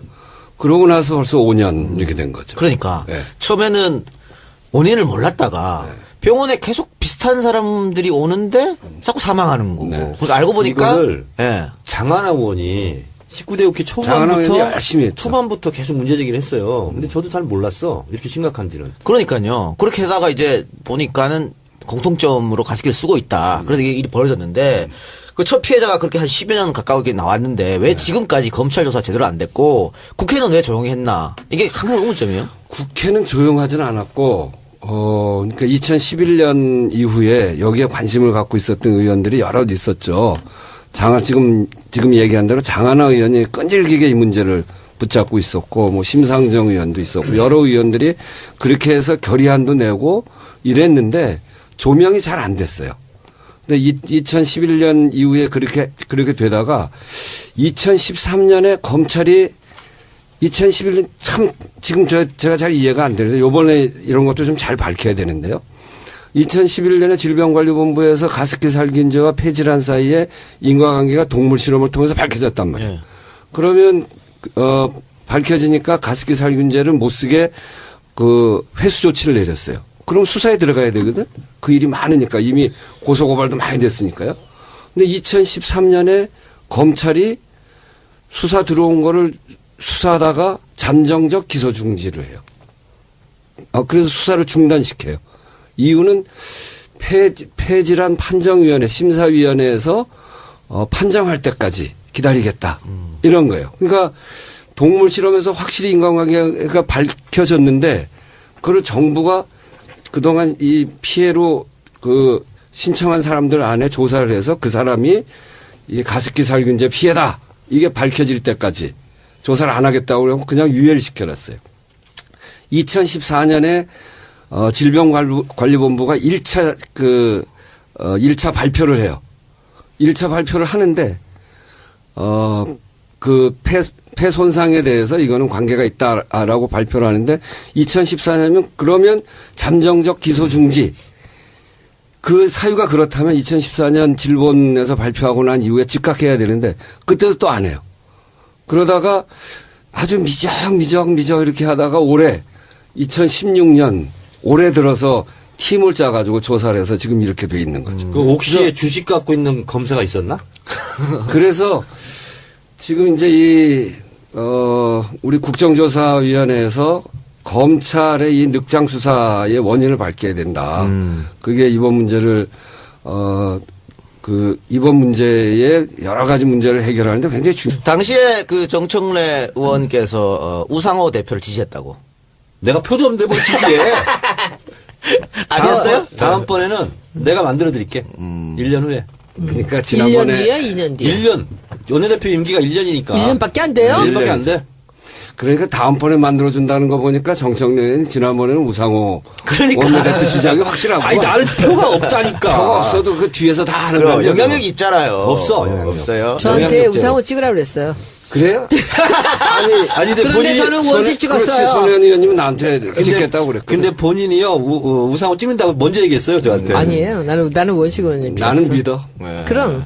근데 원내대표 한번 해보셨잖아요. 아니 안 안 했어요. 해봤어요? 원내 수석부 대표. 수석 부대표셨구나. 네. 최고위원 한번 하고. 다음번 원내 되시면 수석부대표. 우리 이렇게 중국 같은 데 갈 때 좀 봉투도 좀 주고 그러세요. 힘을 좀 실어주시고 봉투 그거 잘못 주면 큰일 나는데. 안 보이는 데서 쓸 안 보이는 데서. 예. 하여튼 다음번에 원내대표 나가세요. 그리고 사실 저번에 이 얘기 오셨을 때 을지로위원회 때문에 오셨어요. 네, 네. 그러니까 의원식 원하면 가장 생각나는 게 을지로위원회를 텐데 을지로위원회 위원장 하셨던 거죠? 네, 지금도 하고 있습니다. 여러 가지를 했는데 아까 우리 저 일부에서 소개해드렸던 거 네. 가물 오톡텍 사건. 네. 그럼 많이들 궁금해하세요. 그러니까 을지로위원회가 더 좀 나섰어야 되는 거 아니냐 이렇게. 하여튼 그런 문제들에 대해서 다 나서야 되는데 사실은 이게 일이 너무 많아가지고 예. 지금 이제 가불 문제는 이제 세 가지 보통 보거든요. 중소기업 문제 보고 또 하나는 자영업 상가임대차보호법 문제를 비롯한 그 600만 자영업 그다음에 비정규직 문제를 주로 다룹니다. 근데 일이 너무 많아서 당의 그 노동위원회하고 이렇게 좀 일을 나눴어요.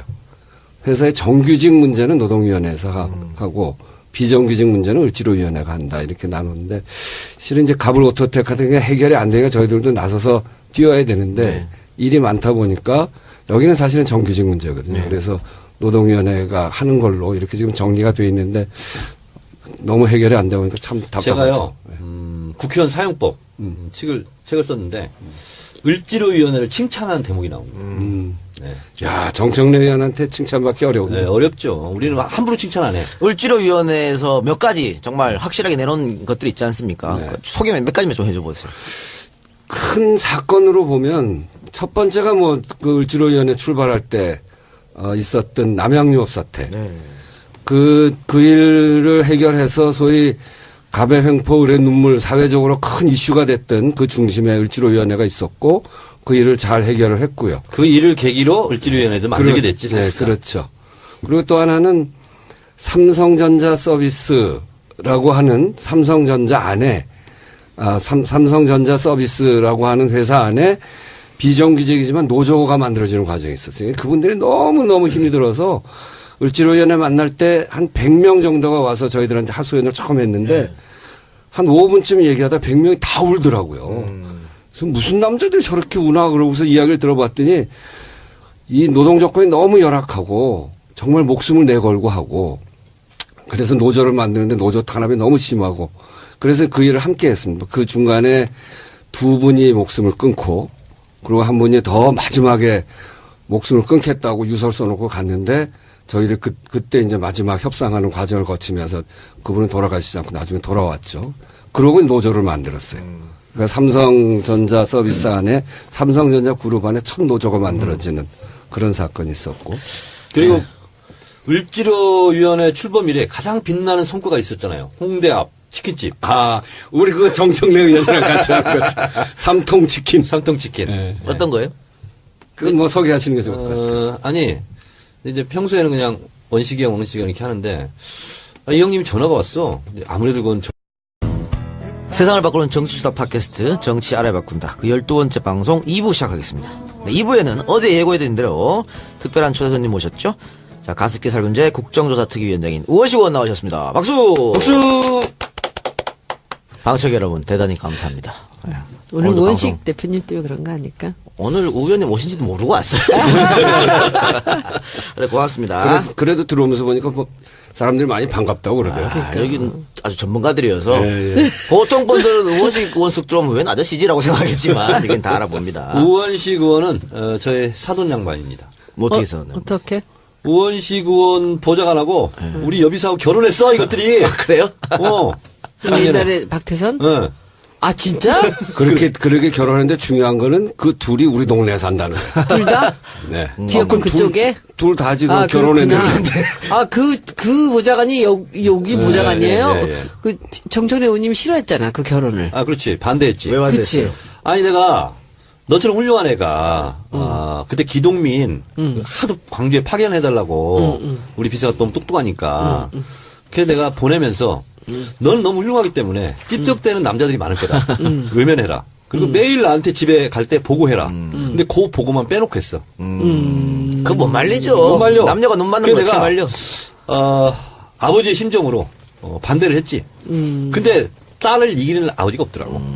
그래서 결국은 결혼식장에 가가지고 우원식 의원, 나, 인재그로 3명이 줄에 없는 상태에서 3명이 줄에 겸 덕담을 한 거야. 축사. 아, 저게 없었어요? 주례가 없는 결혼식이었어요? 그래서 내가 그 축사를 하면서도 나 이 결혼을 반대해왔다. 어떻게 지금도 반대다? 지금 잘 살고 있어요? 잘 살고 있어요. 정청래 의원이 반대하니까 더 잘 살잖아. 아주 고소해 하면서 잘 살더라고. 네, 알겠습니다. 사실 우원식 의원은 지난번에 이제 한번 나오셨었던 것 같은데 그때 반응이 좋지 않았어. 그래요? 예, 너무 재미없다 이렇게 해서 우원식 의원한테 재미를 기대하지 마시고요. 예, 좋은 내용만 기대하시기 바랍니다. 요즘 뭐 어떻게 지내십니까? 요즘 뭐 더워서 저 숨을 헐떡헐떡 쉬면서 이 여름을 지내고 있습니다. 이번 총선에 압도적인 표차로 당선이 되셨어요. 네, 그 국민들한테 정말 고마운 일이죠. 특히 저희 지역 국민들한테. 노원? 을. 저희 지역에 사실은 제가 이제 4번 선거를 했는데 그 중에 3번을 지금 저 대구시장으로 가 있는 분하고 했거든요. 권영진. 근데 그 중에 한 번 지고 2번 이겼는데 2번 다 한 2,000표 차이로 이겼어요. 지는 건 한 4,000표 차이로 지고. 이게 아주 박빙의 선거 지역인데 요번에는 23,661표. 엄청나네. 서울에서 야당에서 당선된 사람 중에서는 표 차이가 제일 컸어요. 이번에 1등 했나요, 그럼 서울에서? 네. 국회의원들은 이런 거 다 기억하고 계시더라고요. 내가 그럼 나갔으면 맞습니다. 2등인데. 저 12,000표. 그건 뭐 정청래 의원이 나왔으면 그랬을 가능성이 내가 있어요. 나갔으면 2등이야. 그러면 그 얘기는 정청래 의원보다는 손혜원 선배가 훨씬 득표력이 없다 이런 얘기인가? 저는 안 될 게, 저는 그냥 누가 뭐라 이분 그러더라. 3주 만에 와서 된 것만 해도 얼마나 잘한 거예요. 오. 네, 그리고 우 의원께서는 이번에 사실 원내대표 도전하셨잖아요. 네, 그랬었죠. 졌어요. 1차 이겼는데. 졌어요. 예, 거의 다들 예상은 우원식 의원이 될 거라고 예상했는데 어떻게 보면 이변이 일어났는데 당시 뭐 예. 이변이라기는 뭐 처음 시작할 때부터 둘이 박빙일 거다 이렇게 그랬습니까? 진짜 맞고요. 막고였어. 그리고 근데 그렇게 만나기도 어려워 우씨끼리.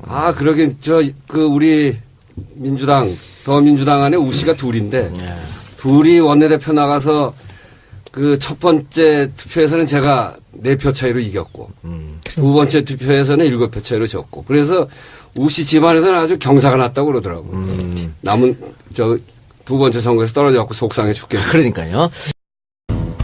세상을 바꾸는 정치수다 팟캐스트 정치 알아야 바꾼다. 그 12번째 방송 2부 시작하겠습니다. 네, 2부에는 어제 예고해드린 대로 특별한 초대 손님 모셨죠. 자, 가습기 살균제 국정조사특위위원장인 우원식 의원 나오셨습니다. 박수! 박수! 방청 여러분 대단히 감사합니다. 네. 오늘 오늘도 우원식 방송- 대표님 때문에 그런 거 아닐까? 오늘 우 의원님 오신지도 모르고 왔어요. 네, 고맙습니다. 그래도 들어오면서 보니까 뭐 사람들이 많이 반갑다고 그러더라고요. 아, 여기는 아주 전문가들이어서 예. 보통 분들은 우원식 의원 쓱 들어오면 웬 아저씨지라고 생각하겠지만 여긴 다 알아봅니다. 우원식 의원은 저의 사돈 양반입니다. 뭐 어떻게 해서 어떻게? 우원식 의원 보좌관하고 우리 여비사하고 결혼했어 이것들이. 그래요? 옛날에 박태선? 예. 아 진짜? 그렇게 결혼했는데 중요한 거는 그 둘이 우리 동네에 산다는 거예요. 둘 다? 네. 지역구 그쪽에? 둘 다 지금 아, 결혼했는데. 그 보좌관이 여기 보좌관이에요? 예, 예. 그 정청래 의원님이 싫어했잖아, 그 결혼을. 아 그렇지 반대했지. 왜 그치. 반대했어요? 아니 내가 너처럼 훌륭한 애가 그때 기동민 하도 광주에 파견해달라고 우리 비서가 너무 똑똑하니까 그래서 내가 보내면서 너는 너무 훌륭하기 때문에 찝쩍대는 남자들이 많을 거다. 외면해라. 그리고 매일 나한테 집에 갈 때 보고해라. 근데 그 보고만 빼놓고 했어. 그거 못 말리죠. 못 말려. 남녀가 눈 맞는 그래서 거 어떻게 내가 말려? 아버지의 심정으로 반대를 했지. 근데 딸을 이기는 아버지가 없더라고. 그래서 결국은 결혼식장에 가가지고 우원식 의원, 나, 인재그룹 3명이 줄에 없는 상태에서 3명이 줄에 겸 덕담을 한 거야. 축사. 아, 저기 없었어요? 주례가 없는 결혼식이었어요? 그래서 내가 그 축사를 하면서도 나 이 결혼을 반대해왔다. 어떻게 지금도 반대다? 지금 잘 살고 있어요? 잘 살고 있어요. 정청래 의원이 반대하니까 더 잘 살잖아. 아주 고소해 하면서 잘 살더라고. 네, 알겠습니다. 사실 우원식은 지난번에 이제 한번 나오셨었던 것 같은데 그때 반응이 좋지 않았어. 그래요? 예, 너무 재미없다 이렇게 해서 우원식 의원한테 재미를 기대하지 마시고요. 예, 좋은 내용만 기대하시기 바랍니다. 요즘 뭐 어떻게 지내십니까? 요즘 뭐 더워서 저 숨을 헐떡헐떡 쉬면서 이 여름을 지내고 있습니다. 이번 총선에 압도적인 표차로 당선이 되셨어요. 네, 국민들한테 정말 고마운 일이죠. 특히 저희 지역 구민들한테. 노원? 을. 저희 지역에 사실은 제가 이제 4번 선거를 했는데 그 중에 3번을 지금 저 대구시장으로 가 있는 분하고 했거든요. 권영진. 아. 근데 그 중에 한 번 지고 2번 이겼는데 2번 다 한 2,000표 차이로 이겼어요. 지는 건 한 4,000표 차이로 지고. 이게 아주 박빙의 선거 지역인데 요번에는 23,661표. 엄청나네. 서울에서 야당에서 당선된 사람 중에서는 표 차이가 제일 컸어요. 아, 이번에 1등 했나요, 그럼 서울에서? 네. 국회의원들은요 이런 거 다 기억하고 계시더라고요. 내가 얼마나 나갔으면 중요하죠. 2등. 저 12,000표. 그건 뭐 정청래 의원이 나왔으면 그랬을 가능성이 내가 있어요. 나갔으면 2등이야. 그러면 그 얘기는 정청래 의원보다는 손혜원 선배가 훨씬 득표율이 없다 이런 얘기인가? 이분은요. 저는 안 그게 될 게, 아니고 저는 그냥 누가 뭐라 이분 그러더라. 3주 만에 와서 된 것만 해도 얼마나 잘한 오. 거예요. 네, 그리고 우 의원께서는 이번에 사실 원내대표 도전하셨잖아요. 네, 그랬었죠. 아, 졌어요.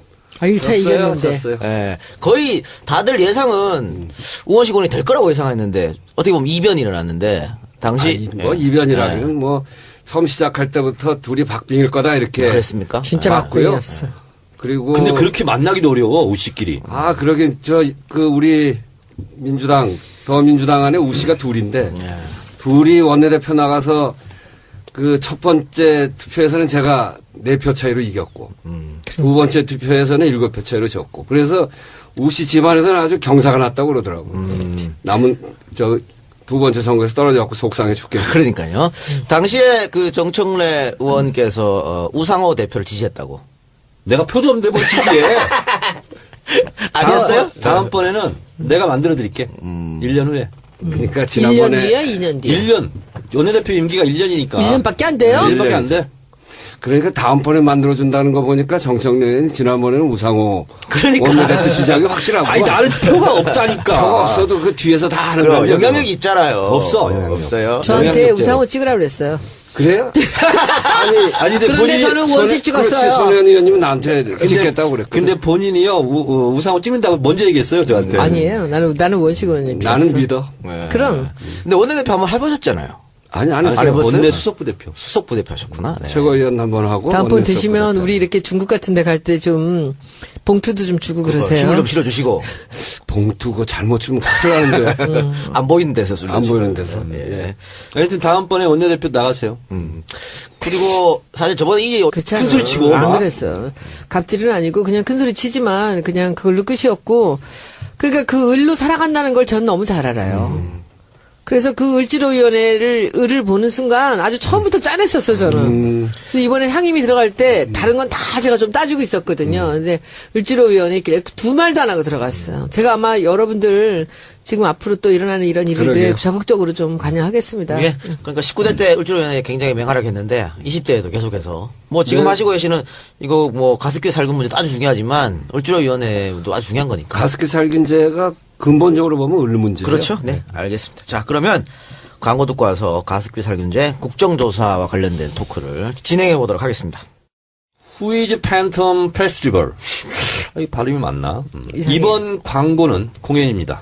후이즈 팬텀 페스티벌. 야, 정말 다양한 광고가 들어오는군요. 8월 27일 토요일 저녁 7시 30분 서울 용산 전쟁기념관 평화의 광장에서 진행되는 공연입니다. 이 공연의 부제는 신개념 서프라이즈 복면 콘서트로 슈퍼스타 K, 복면 가왕, 나는 가수다 등의 프로그램에서 관객들에게 뜨거운 사랑을 받았던 역대급 가왕들이 참여하는데 진짠가? 슈퍼스타 K 출신 장재인 씨, 복면 가왕에 출연한 김형중 씨 등이 출연할 예정입니다. 후이즈 팬텀 페스티벌은 가수와 관객 모두가 가면을 쓴 상태로 진행되는데 가수들의 폭발적인 가창력과 함께 처음 만나는 사람과도 거리낌 없이 즐길 수 있는 콘서트입니다. 한여름밤 도심 속의 복면광을 만나볼 수 있는 이번 콘서트는 인터파크 티켓에서 예매할 수 있습니다. 문의는 02-556-4044 02-556-4044 네. 의원님도 여기 참여하시지 그래요. 가면 쓰고. 노래 한번 하지 그래요. 나? 본격적으로. 나가도 돼? 이 얘기하면 오라 그럴 것 같은데. 손혜원 의원님, 지난번에 광화문에서 내 나이가 어때서? 괜찮았어. 괜찮았어요? 근데 내가 우리끼리나 칭찬하고 살아야지 어떡하겠습니까? 늘살적인 댄스도 내가 보여줬잖아. 내 세계적인, 늘살적인. 내세적인. 8월 27일 토요일 저녁 7시 반 서울 용산 전쟁기념관 평화광장에서 진행되는 공연이라고 하니까 관심 있는 분들은 많은 참석 부탁드리겠습니다. 아니 근데 이런 대형 가수들도 나오는데 왜 우리한테 광고하는 거예요? 그만큼 효과가 있다는 거죠. 아, 우리가 그만큼 떴나? 그럼요. 아이고. 당연하죠. 예, 그러면 본격적 토크 들어가 보도록 하겠습니다. 자, 이 가습기 살균제 문제는 꽤 오래됐지 않습니까, 사실은? 네, 오래된 정도가 아니고요. 가습기 살균제라는 게 처음 세상에 선을 보인 게 94년이니까요. 네. 그때부터 지금까지 하면 22년이 됐고 2008년부터 이게 본격적으로 사고가 나서 그런 피해를 호소한 걸로 하면 2008년이니까 벌써 10년이 훨씬 지났고 훨씬은 지난 건 아니지. 10년 아, 가까이 10년 8년이니까. 가까이 됐고 그다음에 2011년 11월 달에 막 문제 제기가 되다가 질병관리본부에서 조사를 해서 가습기 살균제와 이런 질병 간의 인과관계가 분명하다 이렇게 발표를 했단 말이에요. 그러고 나서 벌써 5년 이렇게 된 거죠. 그러니까 네. 처음에는 원인을 몰랐다가 병원에 계속 비슷한 사람들이 오는데 자꾸 사망하는 거고. 네. 그러니까 알고 보니까 이거를 예. 장하나 의원이 19대 국회 장하나 의원이 열심히 했죠. 초반부터 계속 문제 제기를 했어요. 근데 저도 잘 몰랐어. 이렇게 심각한지는. 그러니까요. 그렇게 하다가 이제 보니까는 공통점으로 가습기를 쓰고 있다. 그래서 이게 일이 벌어졌는데 그 첫 피해자가 그렇게 한 10여 년 가까이 나왔는데 왜 지금까지 검찰 조사 제대로 안 됐고 국회는 왜 조용히 했나. 이게 항상 의문점이에요. 국회는 조용하지는 않았고 그러니까 2011년 이후에 여기에 관심을 갖고 있었던 의원들이 여럿 있었죠. 지금 얘기한 대로 장하나 의원이 끈질기게 이 문제를 붙잡고 있었고 뭐 심상정 의원도 있었고 여러 의원들이 그렇게 해서 결의안도 내고 이랬는데 조명이 잘 안 됐어요. 근데 2011년 이후에 그렇게 되다가 2013년에 검찰이 2011년 참 지금 제가 잘 이해가 안 되는데 요번에 이런 것도 좀 잘 밝혀야 되는데요. 2011년에 질병관리본부에서 가습기 살균제와 폐질환 사이에 인과관계가 동물 실험을 통해서 밝혀졌단 말이에요. 네. 그러면 밝혀지니까 가습기 살균제를 못 쓰게 그 회수 조치를 내렸어요. 그럼 수사에 들어가야 되거든. 그 일이 많으니까 이미 고소고발도 많이 됐으니까요. 근데 2013년에 검찰이 수사 들어온 거를 수사하다가 잠정적 기소 중지를 해요. 그래서 수사를 중단시켜요.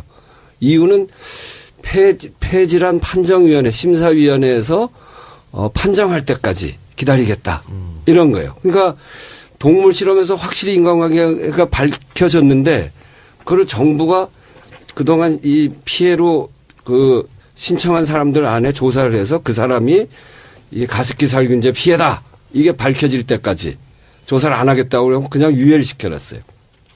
2014년에 질병관리본부가 1차 발표를 해요. 1차 발표를 하는데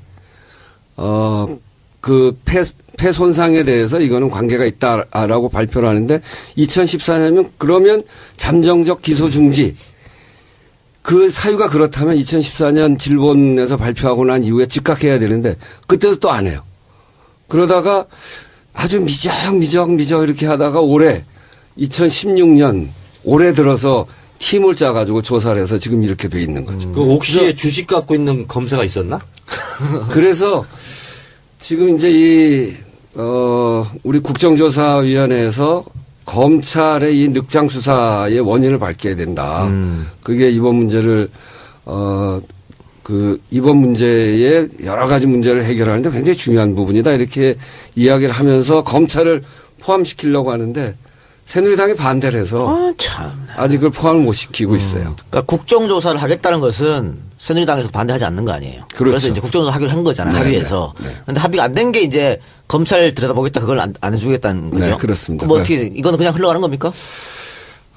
아직 이제 시간이 꽤 있어요. 이제 한 달을 했거든요. 한 달을 했는데 국민들의 관심이 한참 뭐 식어 있는 것 같아 보입니다만 이게 워낙 광범위한 피해가 있고 가습기 살균제 쓴 사람들이 굉장히 많기 때문에 이 국정조사 해가는 과정 하나가 굉장히 뜨거운 관심 속에 있더라고요. 저도 동네 가보니까 동네 우원식 사람들이 의원님이 대중정치인으로 거듭날 수 있는 왜냐하면 이거는 굉장히 센 이슈예요. 무슨 정치 이슈도 아니지만 워낙 국민들에게 많은 지금 관심을 앞으로 받게 될 거야. 이거 특위 활동을 하게 되면. 특위 활동 기간은 얼마나 돼요? 10월 4일까지인데 3개월 잡았고 그래서 이게 당장 검찰을 국정조사 대상으로 넣을 거냐 말 거냐라고 막 싸움하다 보면 정쟁같이 보여져서 파행이 생기고 이럴 것 같아서 일단 좀 밀어놨어요. 네, 알겠습니다. 그럼 원천적으로 좀 궁금한 거. 네. 사실 가습기 살균제 문제가 특히 심한 게 가습기를 쓰는 집안이 거의 아기 있는 집에서 많이 쓰거든요. 그래서 이제 피해자들이 영유아가 아기 상당히 있고, 많았잖아요. 환자 있고. 예. 그래서 우리 국민들이 여기서 분노한 건데 이 작가 집은 써 안 써? 우리는 이 사건 이후로 안 쓰죠. 그 전에 썼어요? 안 썼죠. 그전에는 애가 가습기도 안 없었어. 써요? 아, 그 전에 애가 없었나? 가습기도 안 써요, 그럼? 안 써요. 지금은 안 써. 그냥 공기청정기만 쓰고 있어. 우리 집도 가습기를 좀 쓰다가 안 써요. 가습기가 나쁜 건 아니잖아요. 아니 근데 왜 대한민국에만 이렇게 사망 사건이 발생했느냐 하는 거거든요. 그러면 외국에서는 살균제를 쓰지 않는 건지 아니면 쓰는데 독성 물질이 들어가 있지 않은 건지. 살균제는 다 독성 물질이에요. 네. 근데 우리나라처럼 가습기를 많이 쓰는 나라도 없고.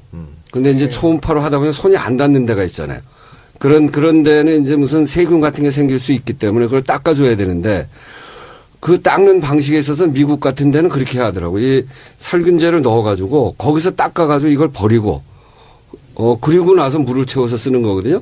그러니까 쓰는 방식에 대한 고지가 굉장히 잘못된 거예요. 왜 사과도 그 세정제 가지고 닦잖아요. 닦고 나서 물로 그 세정제 묻힌 걸 잘 닦아내고 그러고서 깎아 먹잖아요. 그런 문제가 없지.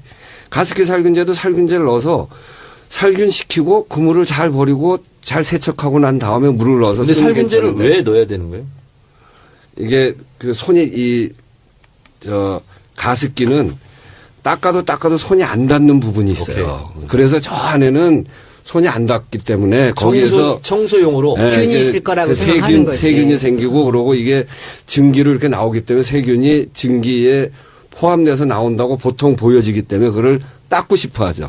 손이 안 그러니까 닿으니까 소비자들은 그걸 모르잖아요. 그 살균제 쓰면 당연히 더 좋아지겠지라는 생각으로 살균제 쓴 거지. 그래서 정부가 그 살균제에다가 제대로 조사도 안 하고 그러니까. KC 마크를 붙여주고 그러니까 살균제 성분을 세밀하게 조사해야 되겠구만. 당연히 조사를 해야 되는데 안 했다는 거죠. 하나도 조사를 안 했어요. 이게 세 가지 성분이 있거든요. CMIT, MIT. 이거는 SK 케미칼이 만든 애경, 이마트 이런 데서 만든 거고 PHMG라는 물질이 있어요. 그거는 옥시, 홈플러스 이런 데서 쓴 거고 이게 이제 지금 많이 수사를 받은 거고요.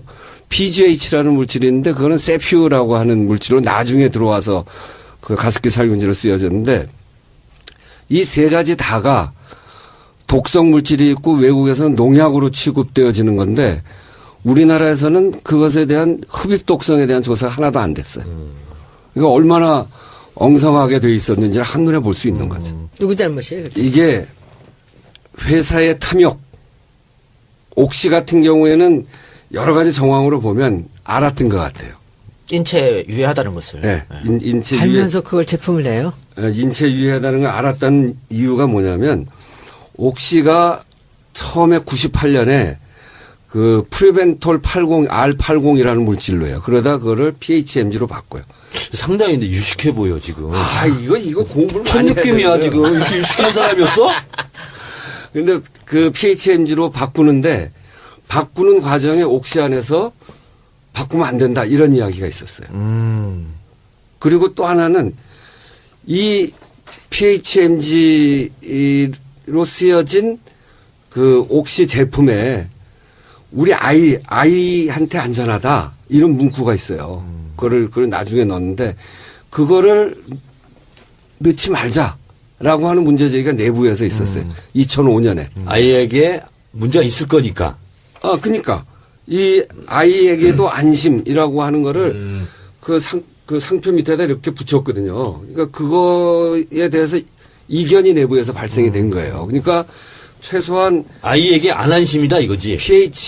PHMG를 처음 쓸 때 프리벤톨 R80에서 PHMG로 바꿀 때 그때 이견이 있었고 그걸로 쓰면서 아이에게도 안심이라고 하는 문구를 넣었는데 그거를 2005년에 이거 안심이라고 하는 이 문구가 문제가 있다라고 하는 게 내부에서 제기가 된 거니까 이건 문제가 있는 거를 옥시가 알고 있었던 거예요. 자, 그럼 하나는 기업의 탐욕이고 네. 또 뭐가 또 하나는 정부의 무능이죠. 정부의 무능. 네. 이게 얼마나 웃기는 일이냐면 PHMG는 처음에 SK 케미칼이 만들어서 안전검사를 받을 때 뭘로 받았냐면 카페트 항균제로 받았어요. 카페트의 균을 없애는 거. 이런 걸로 받았단 말이에요. 이게 섬유에 붙으면 되게 안정된대요. 그래서 그걸로 내놨더니 환경부가 유독물질 아님 이렇게 했어요. 유독물질 아님이라고 한 말도 난 완전히 틀린 말이라고 생각해요. 유독물인데 카페트 항균제는 괜찮다 이렇게 해야지. 그런데 유독물질 아님 이렇게 됐어요. 그때 규정이 그렇대요. 그런데 나중에 이것을 가지고 가습기 살균제를 쓴 거예요. 이 카페트에 쓰는 거하고 가습기 살균제는 다른 게 가습기 살균제는 코로 맞잖아요. 예. 그것도 겨울에는 7, 8시간 밀폐된 그렇죠. 방에다 계속 틀면서 맞는 거 아니에요? 그렇게 되면 이 물질의 용도를 바꿀 때 그때는 다시 검사해 봐야 될 거 아니에요. 그것도 안 했어요. 그때 규정이 없다는 건데 우리 헌법 정신에 과소보호에 대해서 문제 제기하는 조항들이 있어요. 정부가 국민의 생명과 안전에 관해서 규정을 정할 때 최소한 보호하는 원칙들이 있다는 거죠. 그런 속에서 보면 물질의 용도가 바뀔 때 이걸 검사 안 하는 것 그런 규정이 없다고 해서 정부의 책임이 면책되는 건 아니거든요. 이거 헌법이 위배되기 때문에. 그러면 기업의 탐욕 문제를 첫 번째 제기해 주셨고 어쨌든 지금 옥시 측에서 배상안을 내놨고 네. 그러면 정부의 무능이라고 두 번째로 말하셨으니까 이 피해자들이 정부를 상대로 손해배상 청구도 가능할 수도 있겠네요. 저는 가능할 수 있다고 생각하는데 지금까지는 정부가 그때 규정이 없어서 못했다. 규정의 미비다. 제도의 미비다. 이렇게 계속 다 피해가고 있어요. 예. 그래서 이번 국정조사 과정에 제도의 미비가 아니라 너희들의 무능이고 너희들의 잘못이다라고 하는 걸 밝히는 게 국정조사의 중요한 과제 중에 하나예요. 예, 알겠습니다. 몇 명이 죽은 거죠? 지금까지 이게 이제 여론조사를 해보니까요. 되게 여러 여론조사인데 다 종합을 해보면 우리나라 국민들 중에 20%가 이걸 썼어요. 그리고 내가 피해를 받은 것 같다고 대답하는 사람이 20%예요. 그러니까 1,000만 명이 가습기 살균제를 썼고 예. 그리고 그중에 200만 명 정도가 내 건강에 이상을 느낀다라고 답변하고 있는 거죠. 근데 지금까지 이제 4차까지 이거를 쭉 접수를 받았는데 지금 4,000명이 좀 넘어 내가 다쳤다고 하는 사람이 4,000명이 넘게 접수를 했고 그리고 그중에 사망자가 700명이 넘었어요. 그러니까 이거는 앞으로 세월호보다도 더한 거네. 앞으로 이게 얼마나 늘어날지 알 수가 없어요. 그거죠. 본인이 어떡해. 이것 때문에 사망했는데 혹은 유가족들이 이것 때문인지 모르고 계신 분도 계실 거 아니에요. 상태도 있는 거죠. 그렇죠. 세상에 모를 어떻게 뿐 이런 아니라 일이 벌어져? 2011년 이후에도 2011년에 중단시켰단 말이에요. 그래서 즉각 조사를 하고 피해자를 찾기 시작해서 금방 찾았을 텐데 그러니까. 이거를 5년 넘게 왜 끌고 끌어요? 해서 내가 어떤 물건을 썼는지 쓴 거에 대한 영수증도 없고 뭘 입증할 방법이 별로 없는 거예요. 그래서 굉장히 이게 접수가 어려워요. 근데 내가 썼는지 안 썼는지도 모르고 피해본 사람이 엄청나게 많을 거예요. 그렇죠. 왜 그러냐면 오셨을 때 을지로위원회 때문에 오셨어요. 네. 그러니까 우원식 원하면 가장 생각나는 게 을지로위원회일 텐데 을지로위원회 위원장 하셨던 거죠? 네, 지금도 하고 있습니다. 여러 가지를 했는데 아까 우리 일부에서 소개해드렸던 거 네. 가물 오톡택 사건. 네. 그럼 많이들 궁금해하세요. 그러니까 을지로위원회가 더 좀 나섰어야 되는 거 아니냐 이렇게. 하여튼 그런 문제들에 대해서 다 나서야 되는데 사실은 이게 일이 너무 많아가지고 예.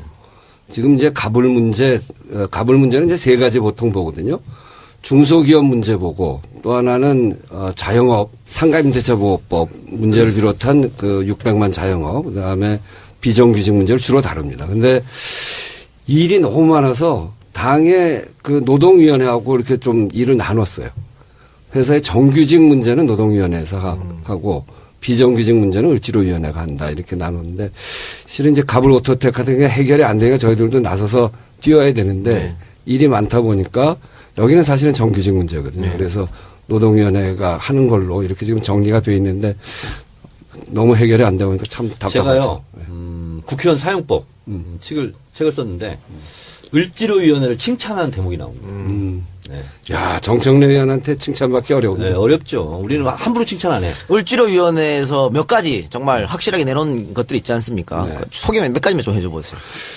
큰 사건으로 보면 첫 번째가 뭐 그 을지로위원회 출발할 때 있었던 남양유업 사태. 그 일을 해결해서 소위 갑의 횡포 을의 눈물 사회적으로 큰 이슈가 됐던 그 중심에 을지로위원회가 있었고 그 일을 잘 해결을 했고요. 그 일을 계기로 을지로위원회도 만들게 됐지. 네, 사실상. 그렇죠.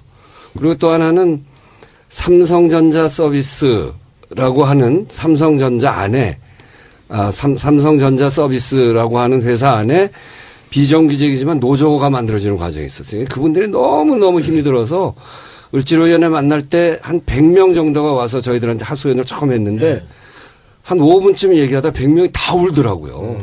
그래서 무슨 남자들이 저렇게 우나 그러고서 이야기를 들어봤더니 이 노동 조건이 너무 열악하고 정말 목숨을 내걸고 하고 그래서 노조를 만드는데 노조 탄압이 너무 심하고 그래서 그 일을 함께 했습니다. 그 중간에 두 분이 목숨을 끊고 그리고 한 분이 더 마지막에 목숨을 끊겠다고 유서를 써놓고 갔는데 저희들 그때 이제 마지막 협상하는 과정을 거치면서 그분은 돌아가시지 않고 나중에 돌아왔죠.